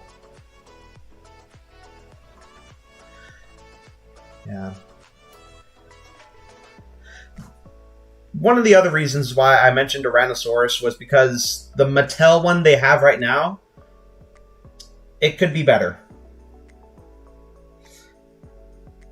It's green, number one.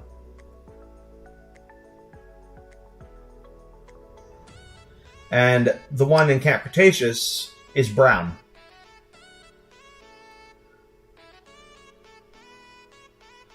And there's that annoying switch on its side that I hate.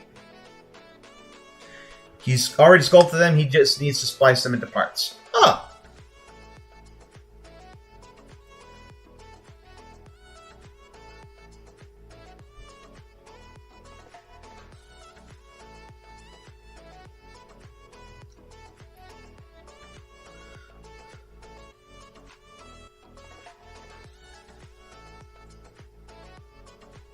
Yeah. I still can't believe how quick he went to work with making that a Triceratops, though. That was insane.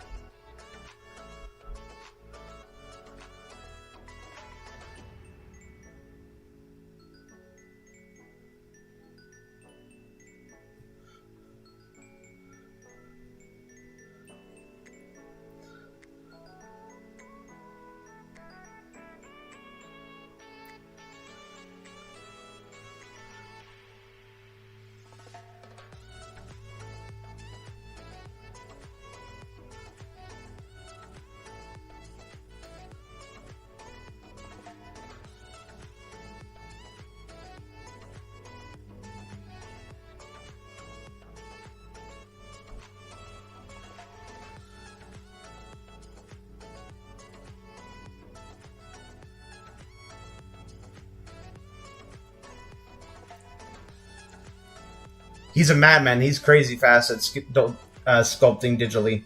Oh, yeah.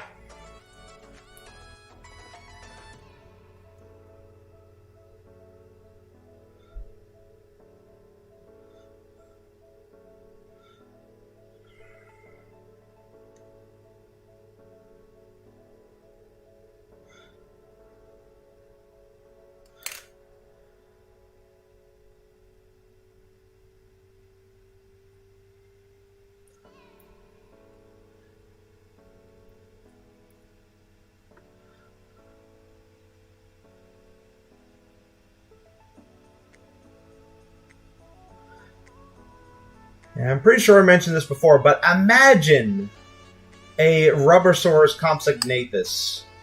Jesus. That would be a real pain in the neck. How would you even do that? I don't think that's ever going to happen. But if it did, that's got to be quite a challenge.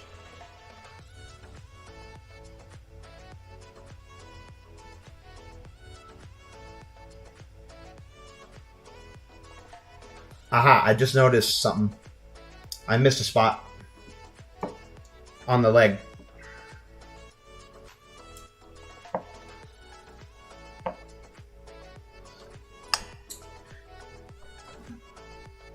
You know, there's something that frustrates me about Camp Cretaceous. They've depicted the Sinoceratops, right? Where's Triceratops? We have 4 seasons, and not once has a single Triceratops been depicted. You'd think that'd be the Ceratopsian they went with instead of Sinoceratops. And season 5, as far as I know, is the last season that's planned. So, where's the Triceratops? I want it to happen. Compies are my favorite. Yeah, I remember that when Marco was doing his when he was doing like his sticker album. It'll have to be an ejection cast because it's so small. Oh yeah, that's the easy part. But how would you paint it? That's the question.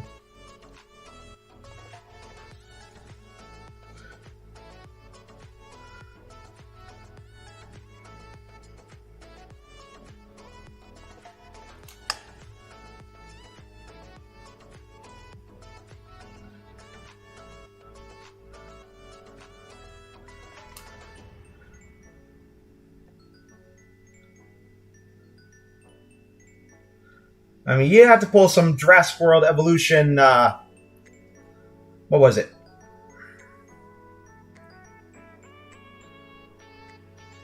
Some Jurassic World Evolution 2, like, oh, we weren't expecting we're not going to get a comp because it's so small. And then, surprise, in return in Jurassic Park, we got one.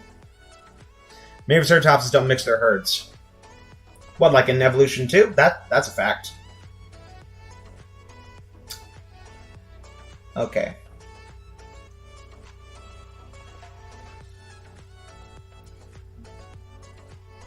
Painting is the easy bit. Making molds is the painstaking part. I don't know. I think a compy would be quite the challenge for Marco.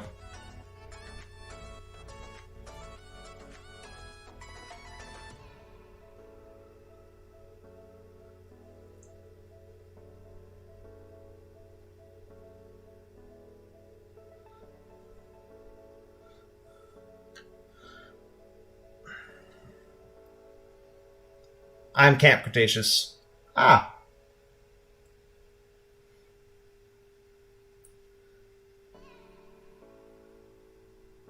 I'm in Camp Cretaceous. Ah.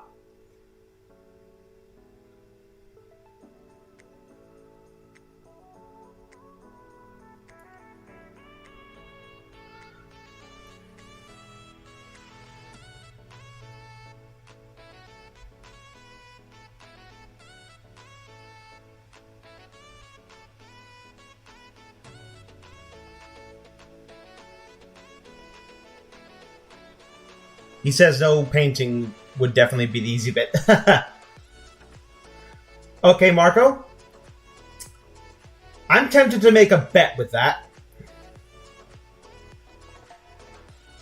Like, you can do... Like, you don't have to do this. I'm not going to pressure you to do it. But I want to challenge you to make a Rubbersaurus compsognathus and paint it.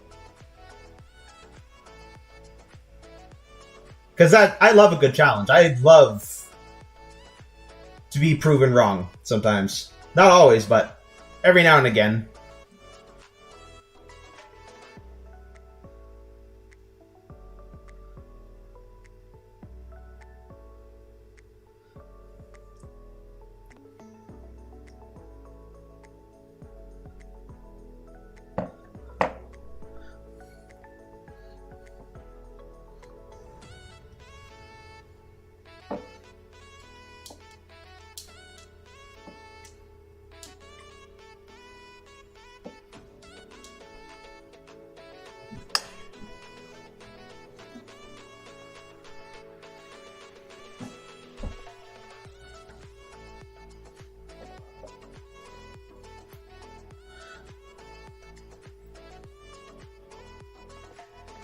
Who's streaming right now? Oh.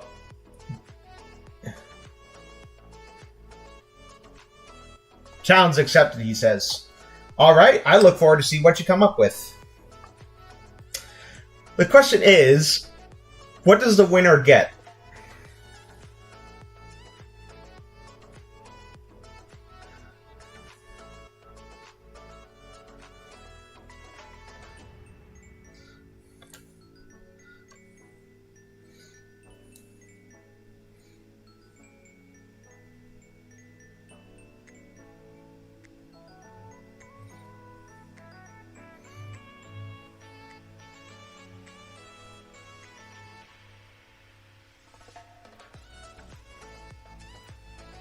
This frill detail is the thing I'm worried about most. Because there's so much.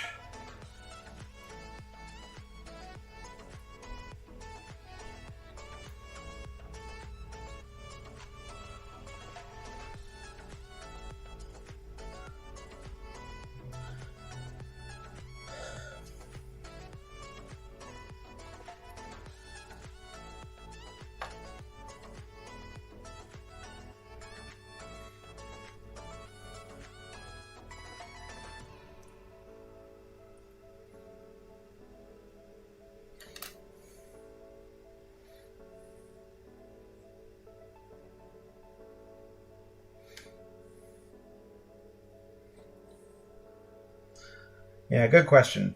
Because either way, if he does make this rubber compy, I'm obviously going to want to get my hands on it to review. So, it feels like he wins either way.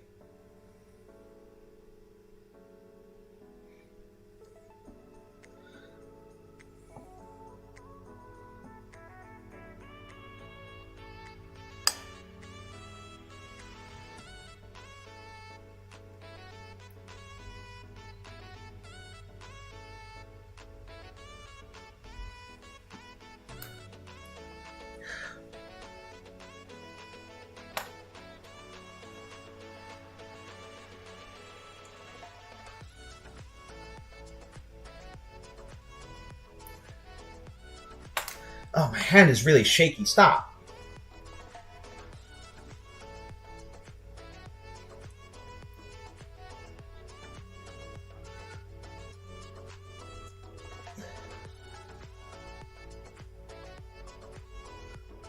Come on, Tyrannos. You gotta be more sure-handed than that.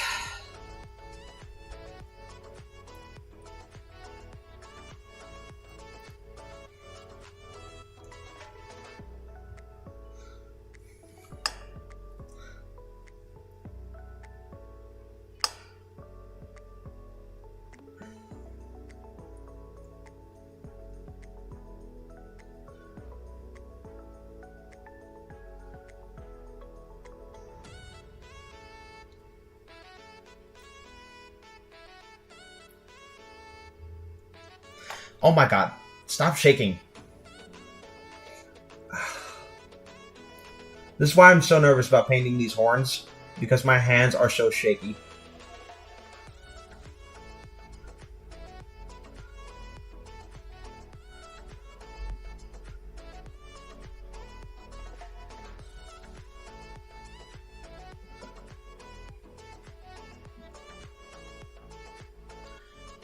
How about if you win, Marco sends you a free painted copy? If Marco wins, you have to put the paint...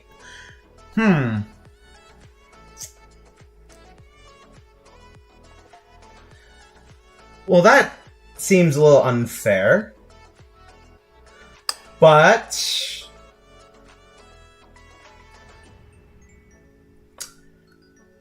at the same time, that also challenges me a little bit. So... I think I accept the terms.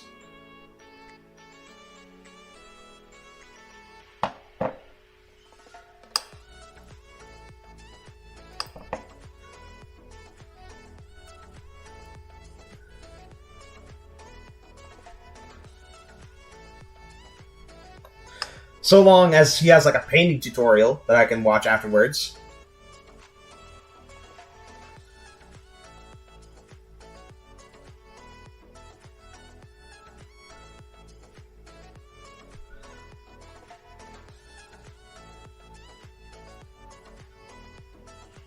I think I did pretty good with that Sinoceratops paint job.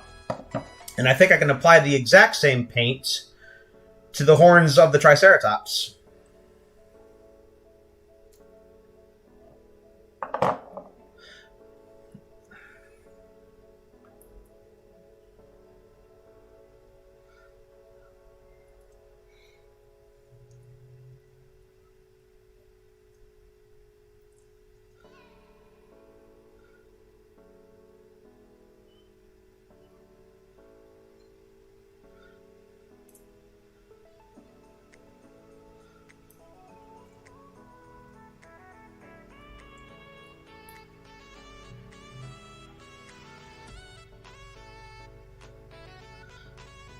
Too easy. He wants to see you paint it without a tutorial. Well, how am I supposed to be proven wrong if he doesn't show me how he painted it? You've done a lovely job with the Sino. Thank you. You know what? Tell you what. He doesn't have to do the painting tutorial, but he at least needs to show me proof that he's done it. So, like, if he messaged me on Instagram showing me the final product,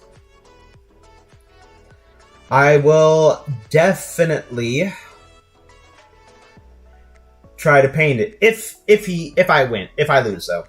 Obviously. Let's not pat ourselves on the back just yet.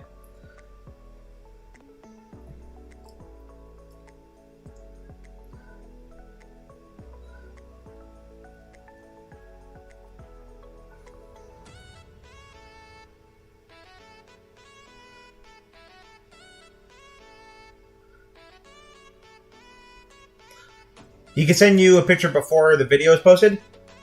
Yeah, that's fine.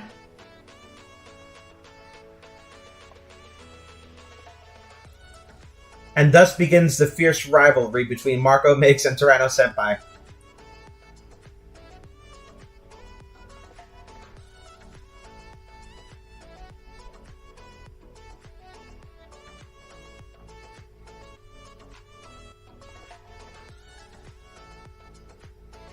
Yeah, that's the deal.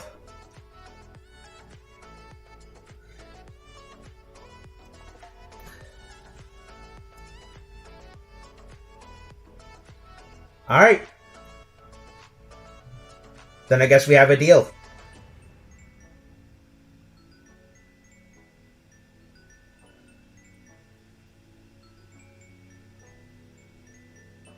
Either way, Marco's got nothing to lose, really.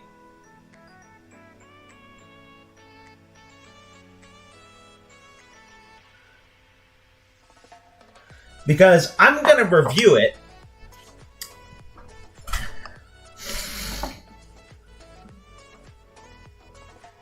And he's going to get support for it. So even if, however, he sends me an unpainted one because I win, then he's still going to win because I'm going to review it, obviously. So no matter whoever wins, Marco has nothing to lose. So, it's a safe bet.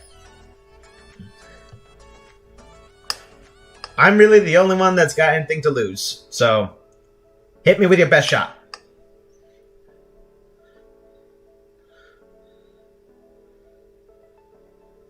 Sent a photo? What's this? Ooh, is that the Spinosaurus arm? Like this right here. That looks gorgeous.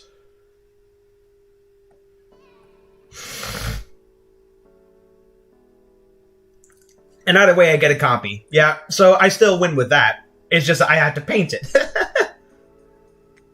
Okay.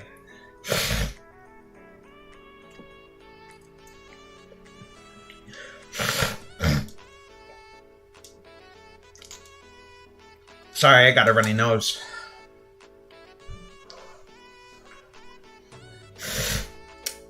Yeah. So, it looks like we have a deal. You get You get the challenge of making a copy, and I get the challenge of painting it. I'm so nervous about this Triceratops and how to paint it. The underbelly, specifically.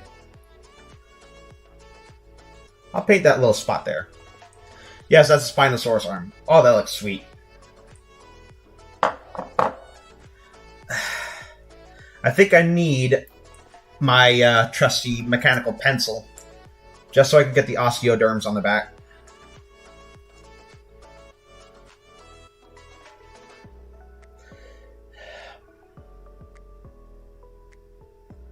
I am the last person you would ever want to defuse a bomb with, because I am so shaky.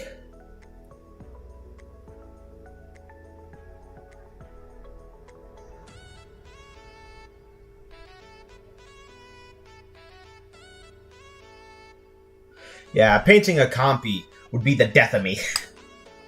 Because it would be so small, I had to pack in so much detail.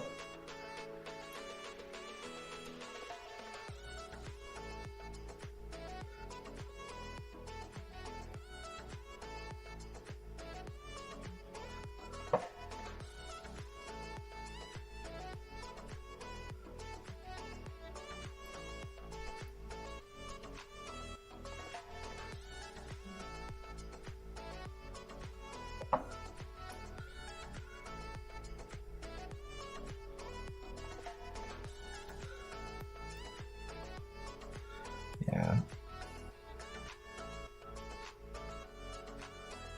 Another bone to pick that I have with Camp Cretaceous is that they have the Spinosaurus, right? But it hardly makes the actual Spinosaurus roars that we hear from Jurassic Park 3. You have an injury, your hand is injured, you're being too hard on yourself. Nah. This has always been me.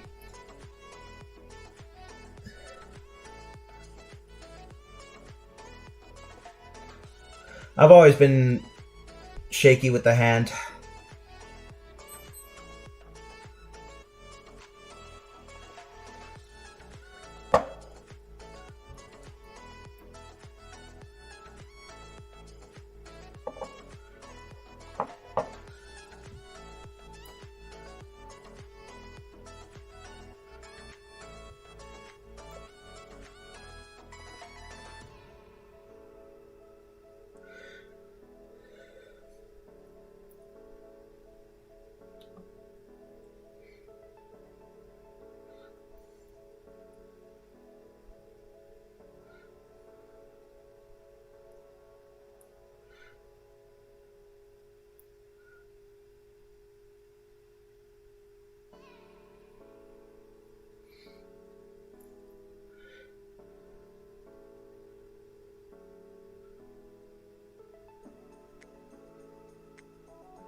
Yeah, we noticed that about the Camp Cretaceous Spino. Like, I get it. The Spinosaurus has aged. Like, it's been like over 20 plus years since it was last seen. But at the same time,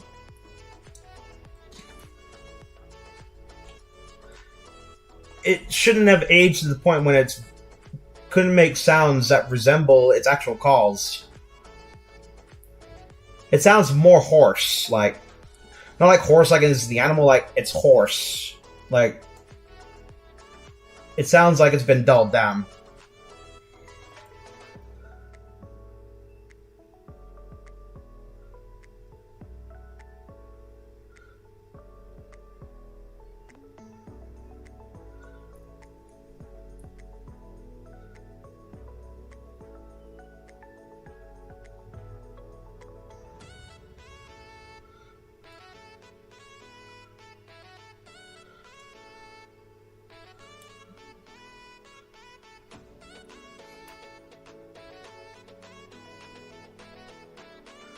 No, that's a different Spino. It's not the same one.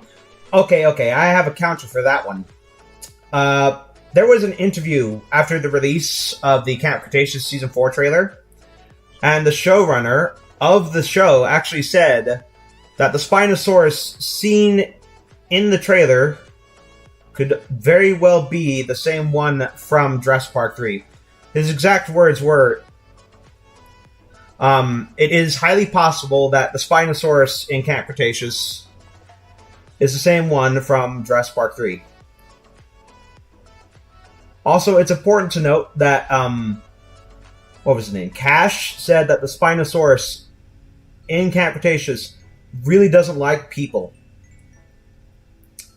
I think that's kind of a smoking gun.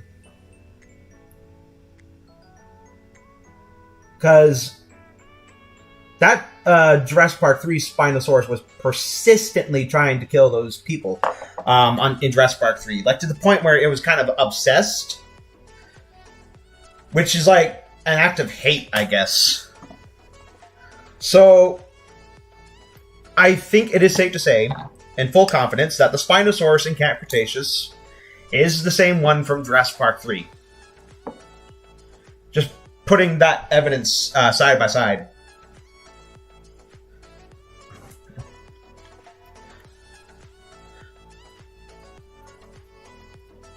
I need to get those spots that I missed on the Sino's neck still.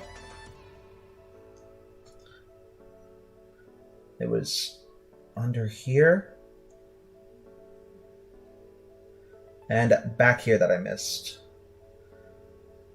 And I think I got him.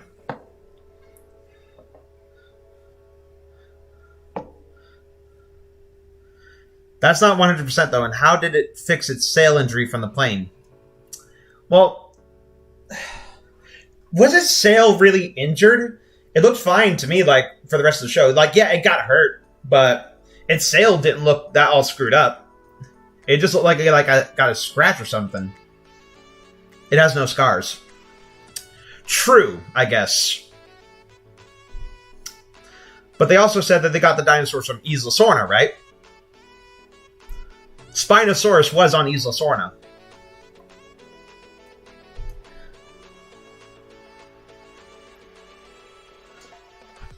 I'm out of water. Like actual drinking water.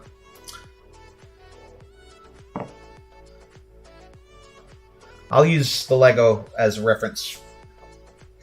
Are these parts dry?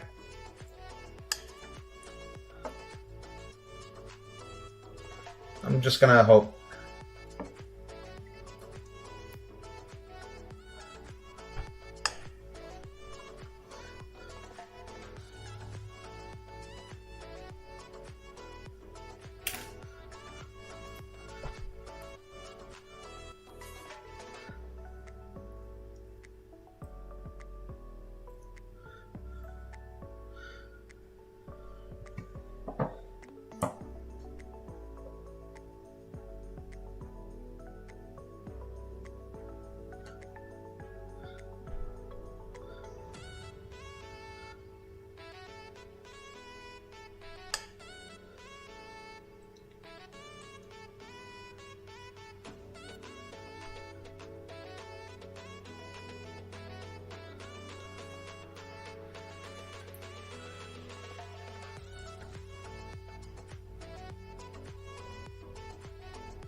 There we go. I got the green. We'll have to agree to disagree.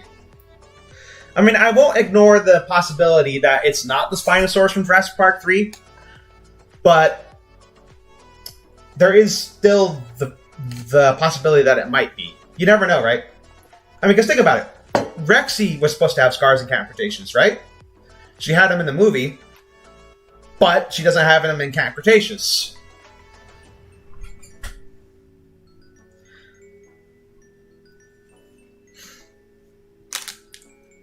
Sino's looking great. I know, right?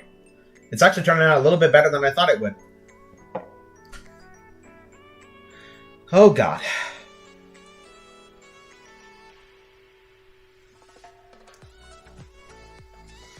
The one thing that might tell me that it's not the same Spinosaurus is the color scheme. It doesn't properly match the one from Jurassic Park 3.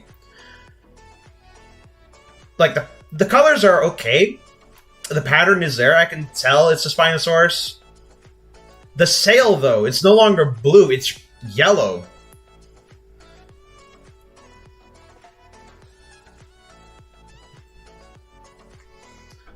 Which made me think, why did you make it yellow instead of blue?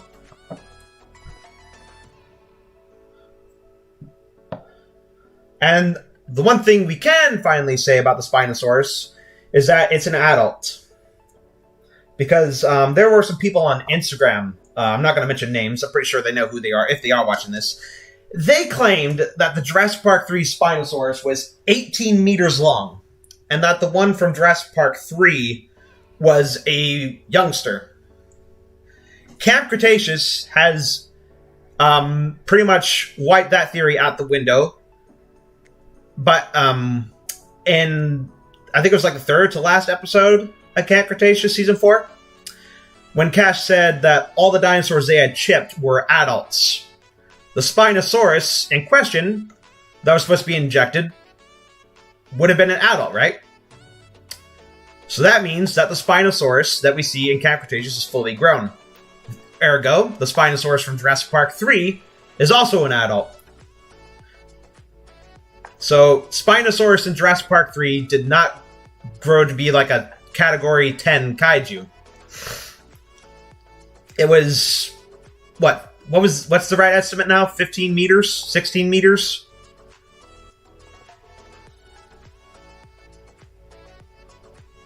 Something like that. But yeah, now we can say for a solid fact that this Spinosaurus in Jurassic Park 3 was an adult.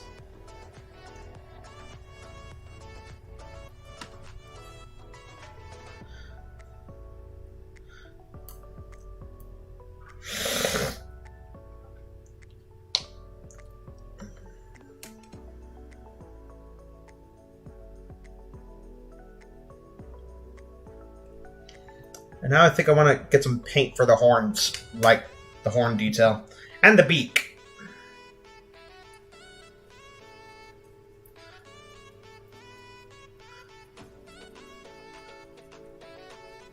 Which I'll also use for the Triceratops.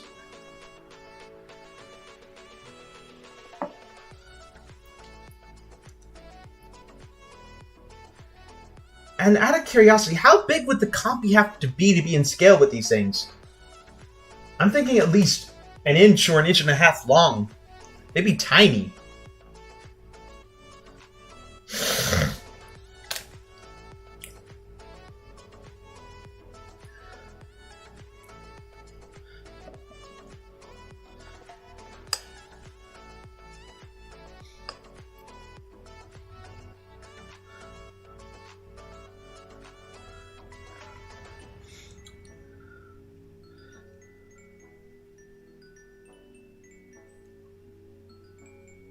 Close up on my hand, because that's what you want to see.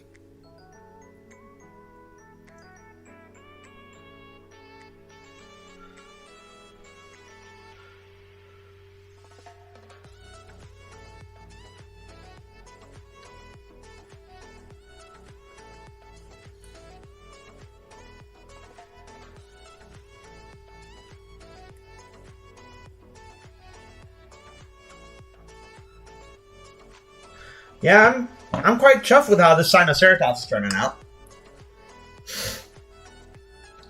Also, I may have made this comment before, but I think my Rexy looks more like big little Edie from Camp Cretaceous more than it actually does Rexy.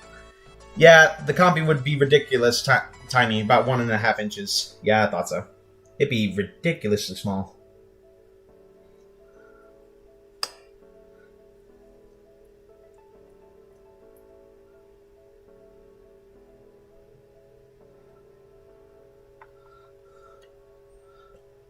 Eeh.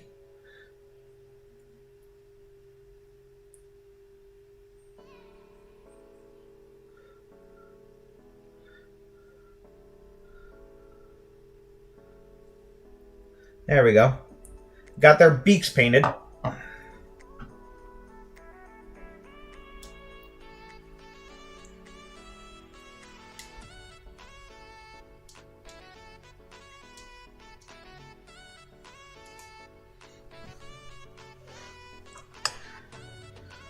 Now a little bit of black,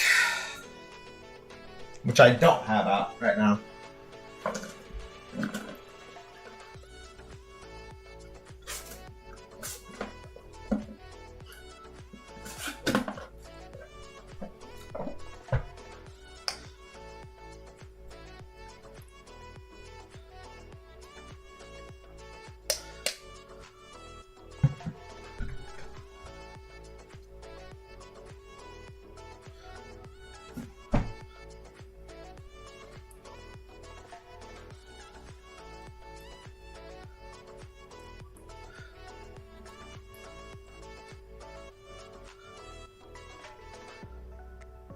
All right.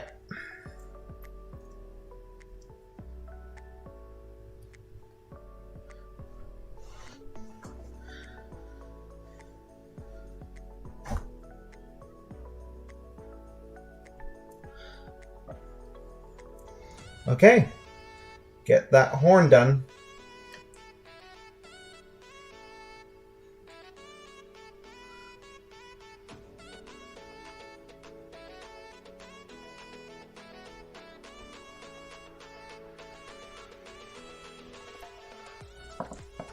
And then maybe just a little bit of black on the tip. I think that looks great.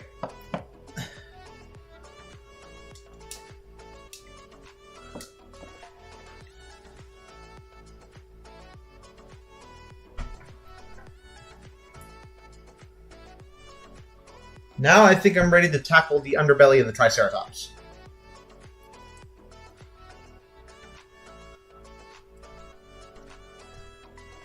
But first, I need some white.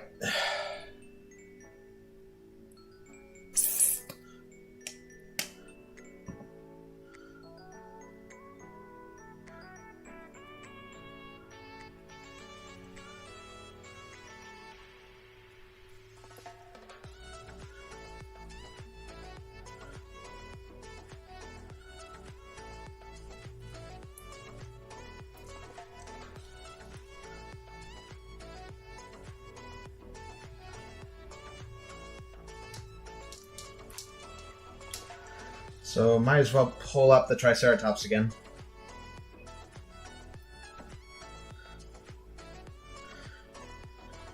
Might need to throw in a little bit of yellow. Like just a tiny dollop.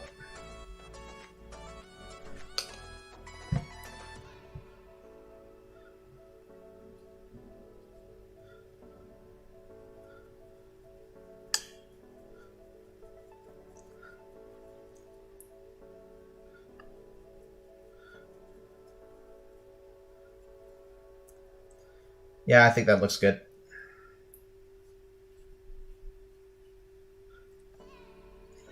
Okay, here goes.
There we go.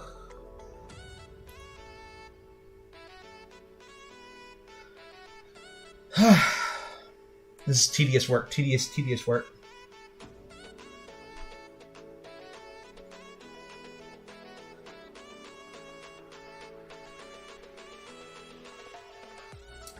And I think I might want to add like a gray wash to this.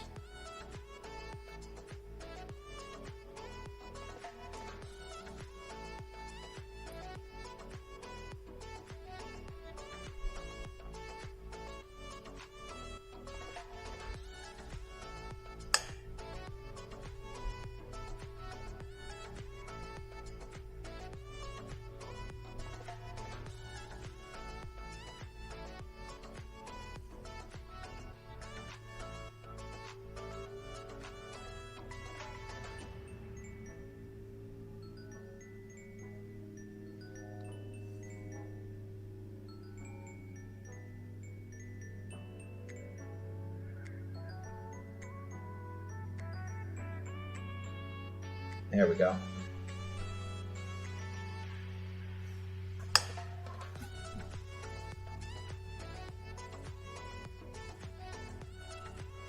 Imagine just how tedious it can be painting the same figure 10 times?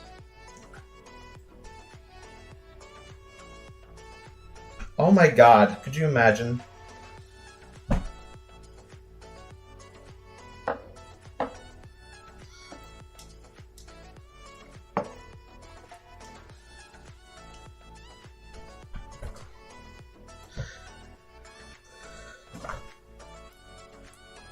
Okay, I'm gonna try a wash now. I've never done this before, so I'm a bit nervous. So I'm assuming I'm going to need a very watery brush to do this. And keep my towel handy. I'm putting a lot on the line doing this.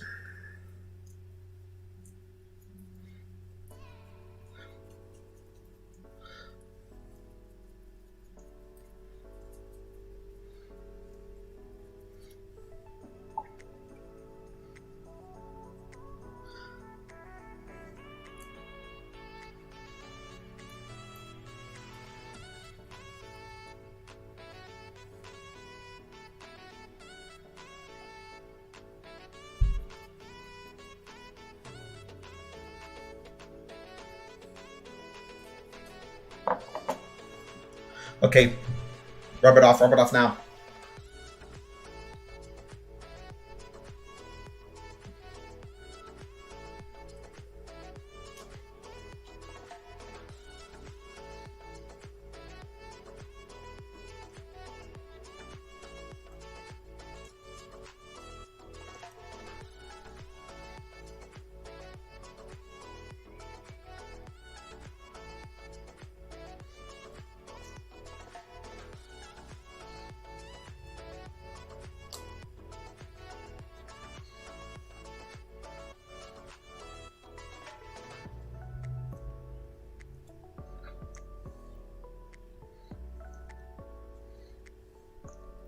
That's what Marco does for every one of his rubbersaurs. Oh yeah, that's gotta be rough.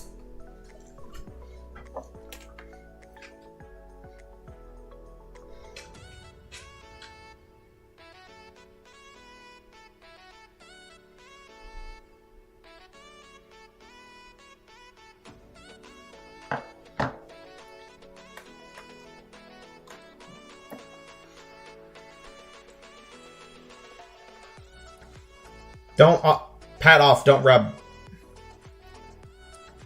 Yeah, bit late for that.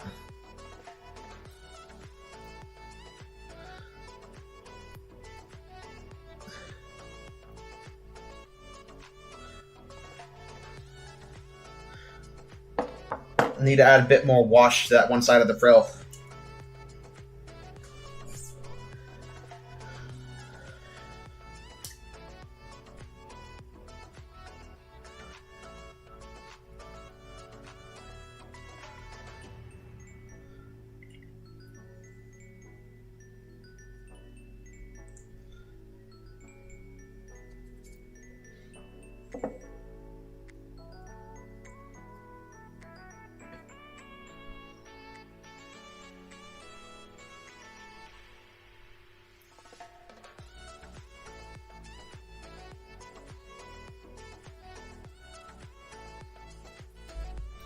You know, by doing that, I may have inexplicably made it better somehow.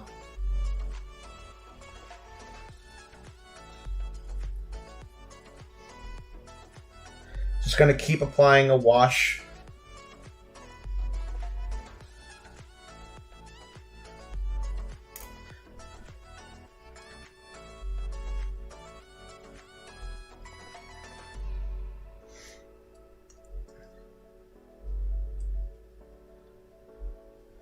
Like, if you look at that, that looks a little better now. A little bit of gray.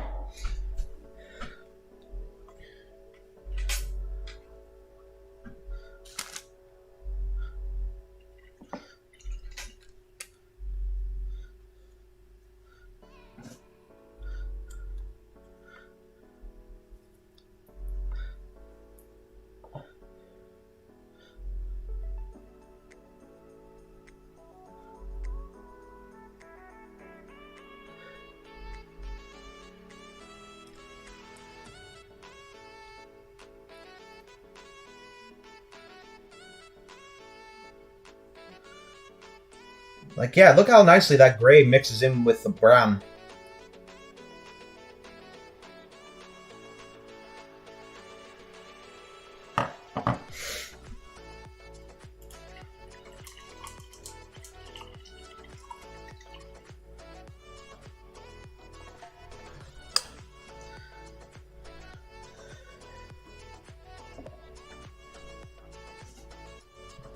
Okay, I think now we can get back to the Gallimimus.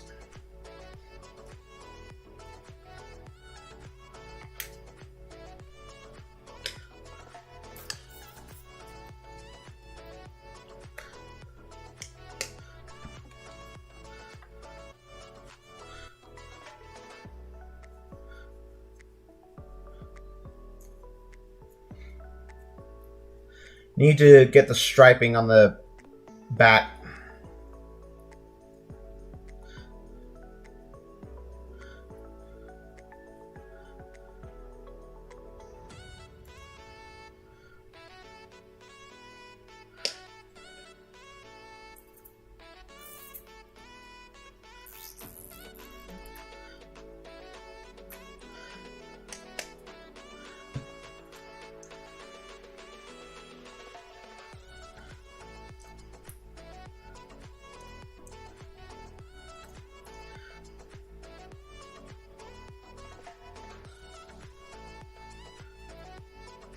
There we go.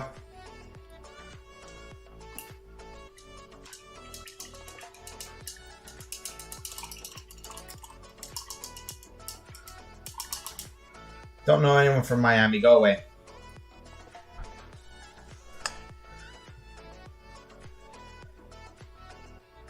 Alright, let's pull out that reference image, shall we?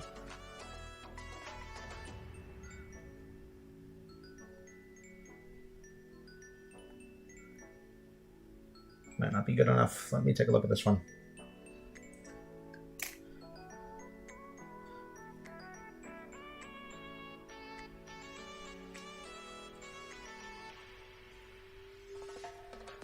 Alright, here goes.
Well, now that I think about it, I might want to apply some wash to my Wave 1 figures as well. What do you guys think?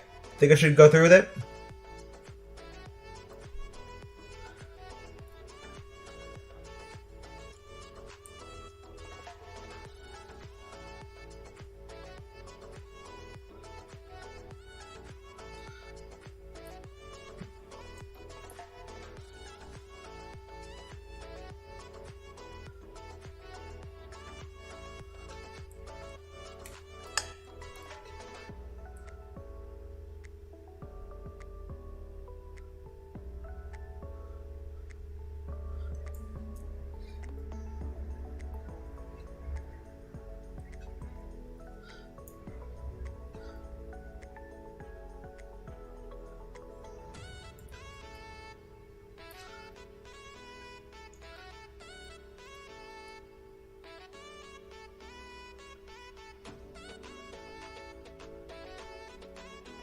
No, I think they look good as they are.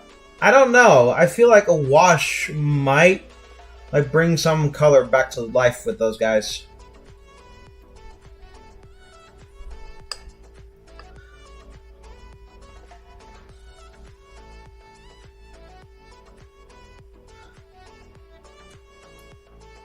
And there we go. I got the stripes on the Gallimimus.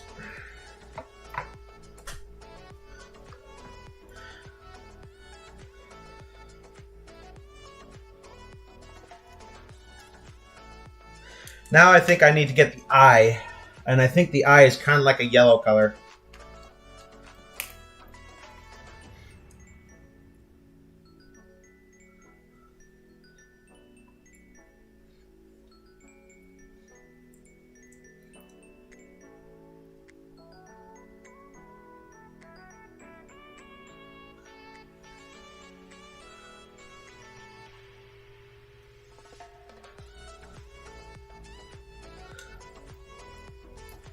Wash the dog color down.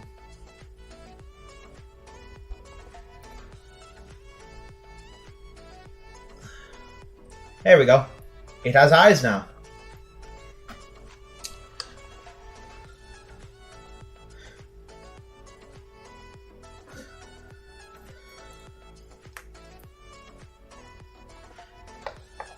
Now it needs toenails.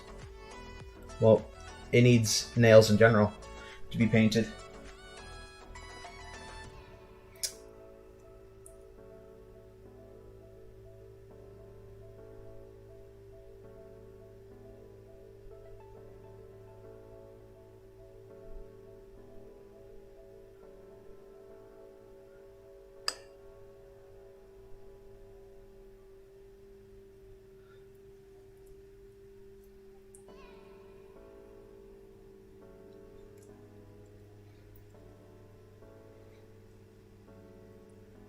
There we go.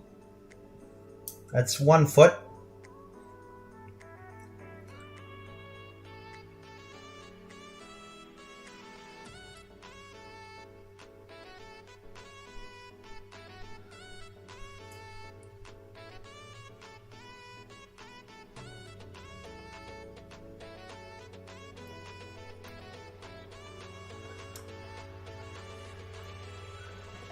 All right, now the fingers.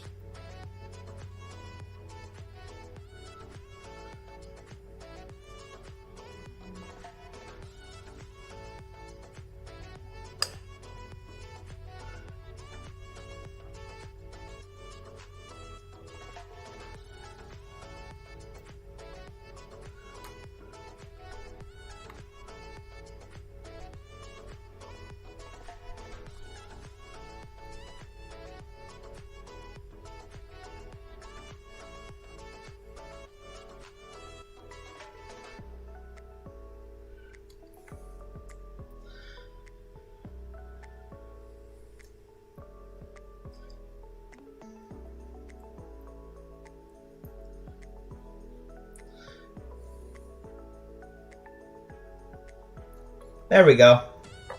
The Gallimimus is almost finished. All it needs now are pupils.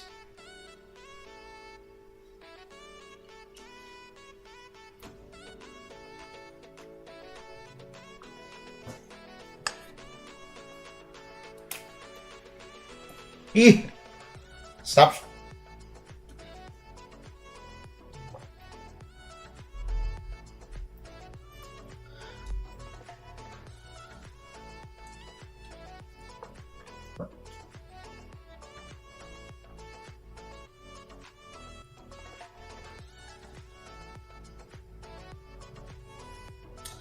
Alright.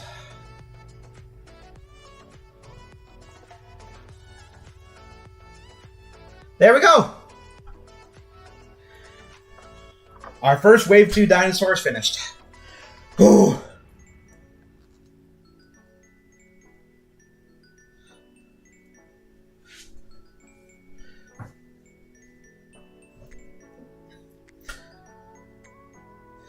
Alright. I'm gonna take a quick water break. Just gotta refill my bottle because I'm quite thirsty. So I'll be right back.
Great galley, thank you.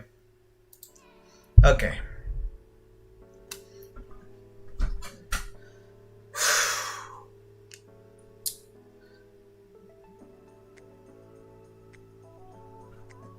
Alright, yeah. I think we should get back to the Sinoceratops now.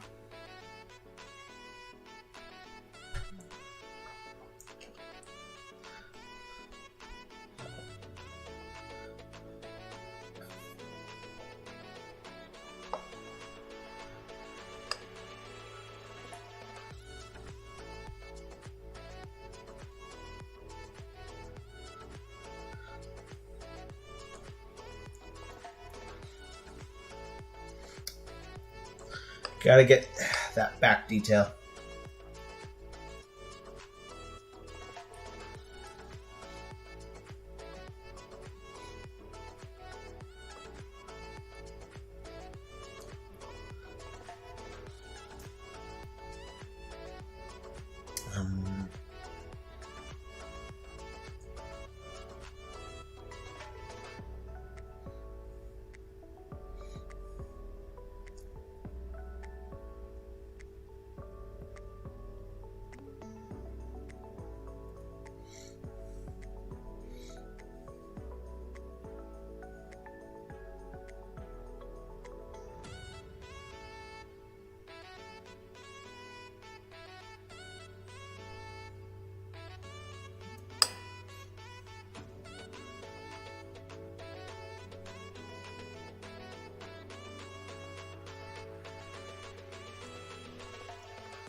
There we go.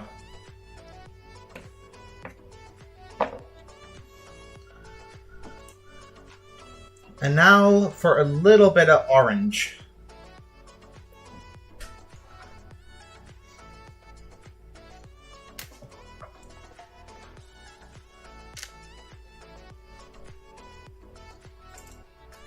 Yeah! Stupid webcam.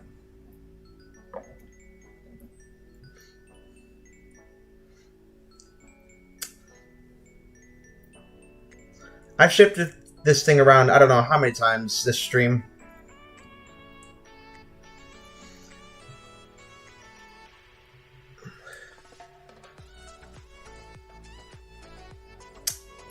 Alright, here goes.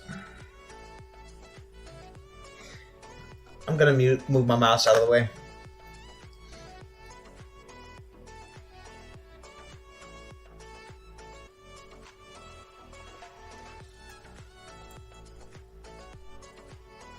Yeah.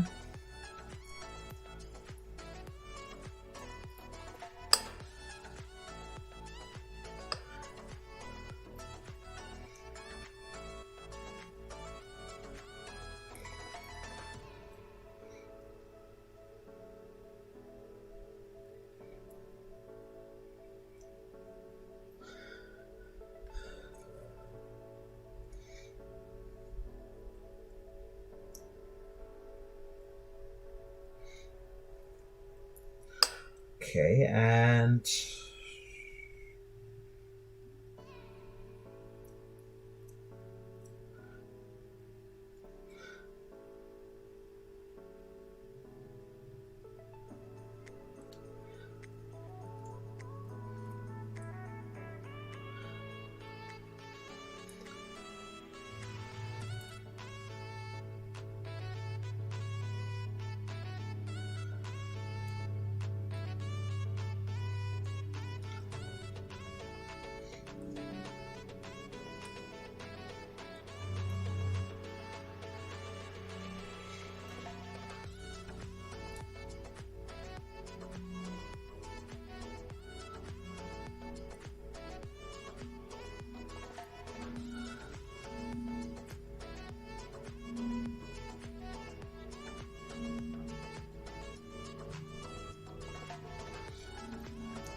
there we go.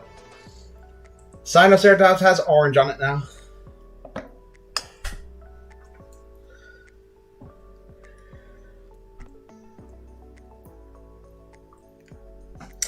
Now I think it's ready to have some eyes.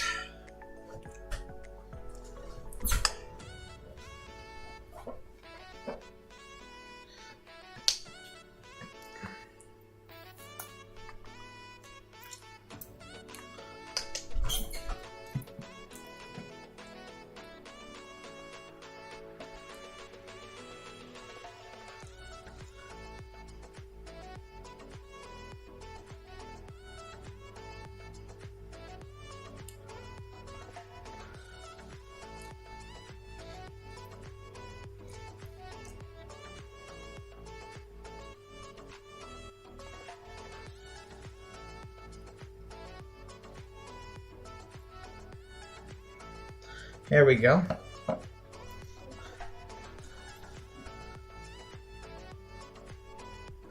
Post pictures on Instagram of them when they're all finished. Obviously.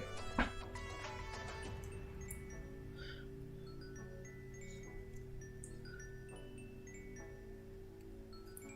little black dot here. And a little black dot there. Okay, all that's left for the Sinoceratops, I guess, is just the toenails.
That looks good, but I got the toenail paint on some of the feet as well, so I'm going to need to quickly address that.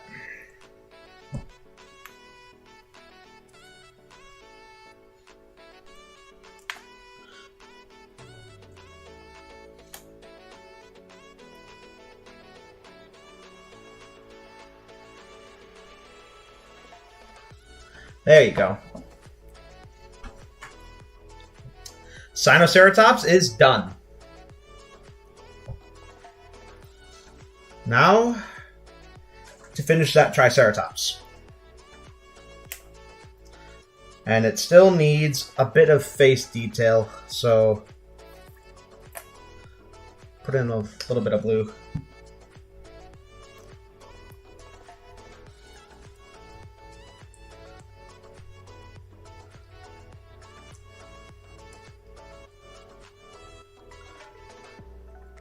We'll give it a wash on the face.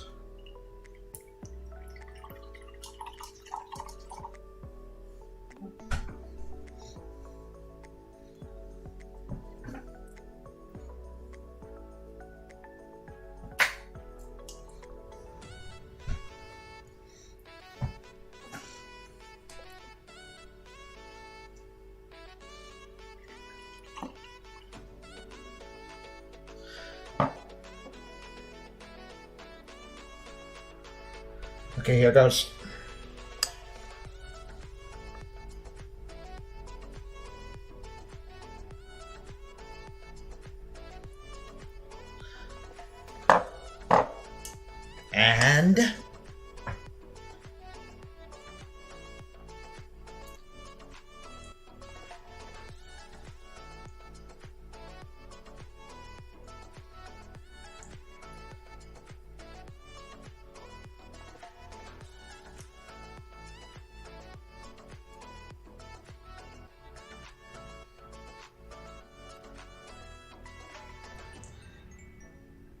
And my Pandora stopped again for some reason.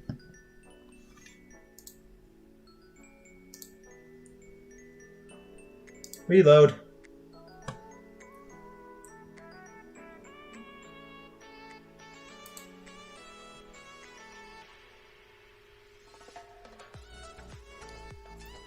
There we go.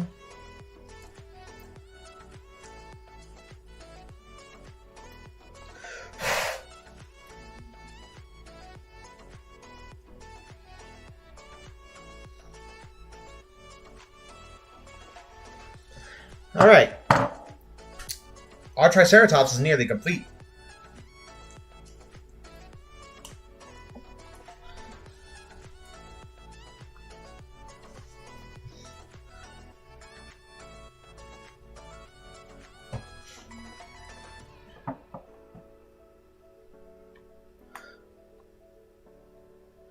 So we're just gonna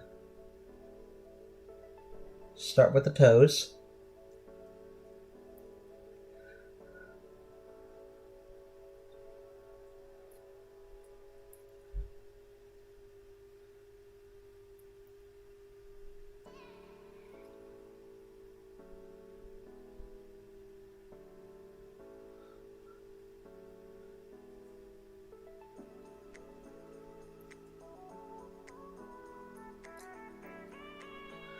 Yeah, that looks great.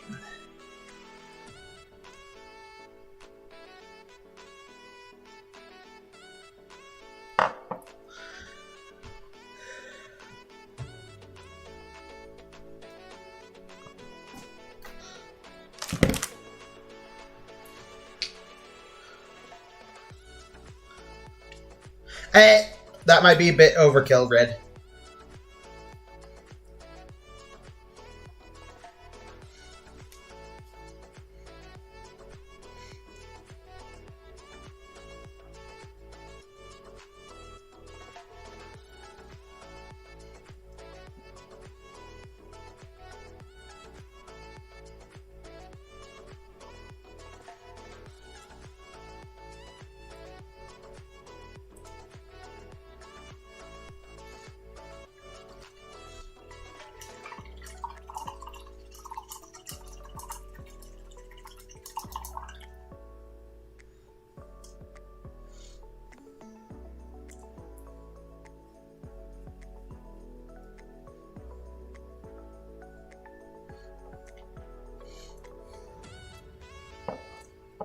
Nah. I need a lot more blue than that.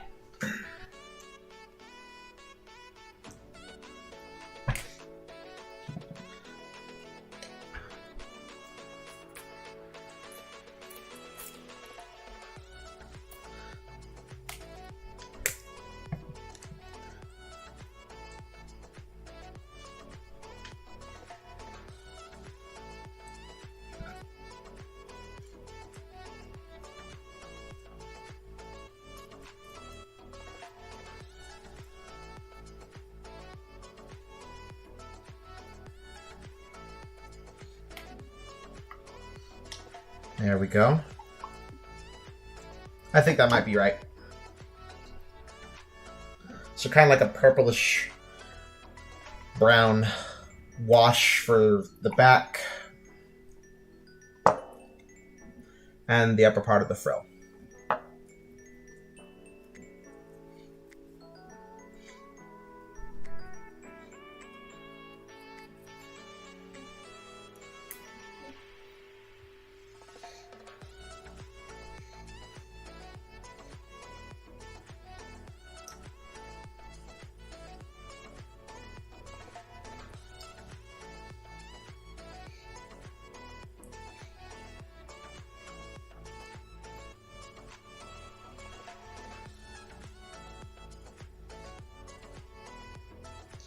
All right. Now our Triceratops just needs eyes.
Ladies and gentlemen, I think my work is done.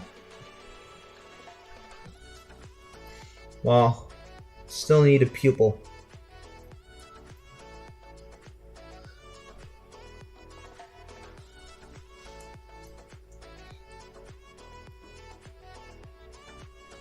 There you go. And that, my friends, is it.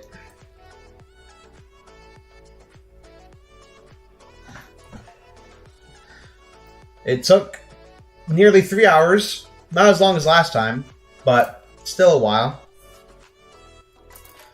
But my wave 2 MINISAURS are done. And I am very proud of what I've accomplished. Especially the Sinoceratops. This one was probably the more challenging of the bunch. Now, I'll say it before I'll say it again. I'm not a master painter. I probably never will be. But, for a beginner, I think I can say this is a job well done. I obviously want to keep doing this. I mean, I want to do more of these painting videos. I just need more miniatures. I'm not sure if Marco is doing any more miniatures as we're speaking. And for all I know, he might be, but at the same time, I'm not entirely sure. If he is, though, you can bet your sweet bippy that I will be painting them live once again. And I have the paint to do it, so won't be much time to do that. So, I mean, you won't have much time to wait for that. And also, I will be doing a painting video for the Beast of the Mesozoic 1/35th scale Rex when it's released. The unpainted version, obviously. I got plans for that. No spoilers, though. I'll let you guys figure out what I'm going to do with it down the line. But that's it. I am looking forward to seeing what's coming in the future, if there is a future for the MINISAURS. If there isn't, then I'm glad for the time that I had with these. It was a very good past time, and I'm glad I was able to share it with you guys here on stream. But anyway, I am going to end the stream. Thank you, Sora Watanabe. Thank you, Marco Makes. Thank you, Mr. T-Rex. Thank you, Rafa Yudustira, for joining my stream. I hope you guys enjoyed it. If you did, leave a like, subscribe today, hit that notification bell so you don't miss anything new. Link to the Discord in the description down below. And until next time, this is Tyrannosenpai signing off. Alrighty then. Take care now. Bye-bye then.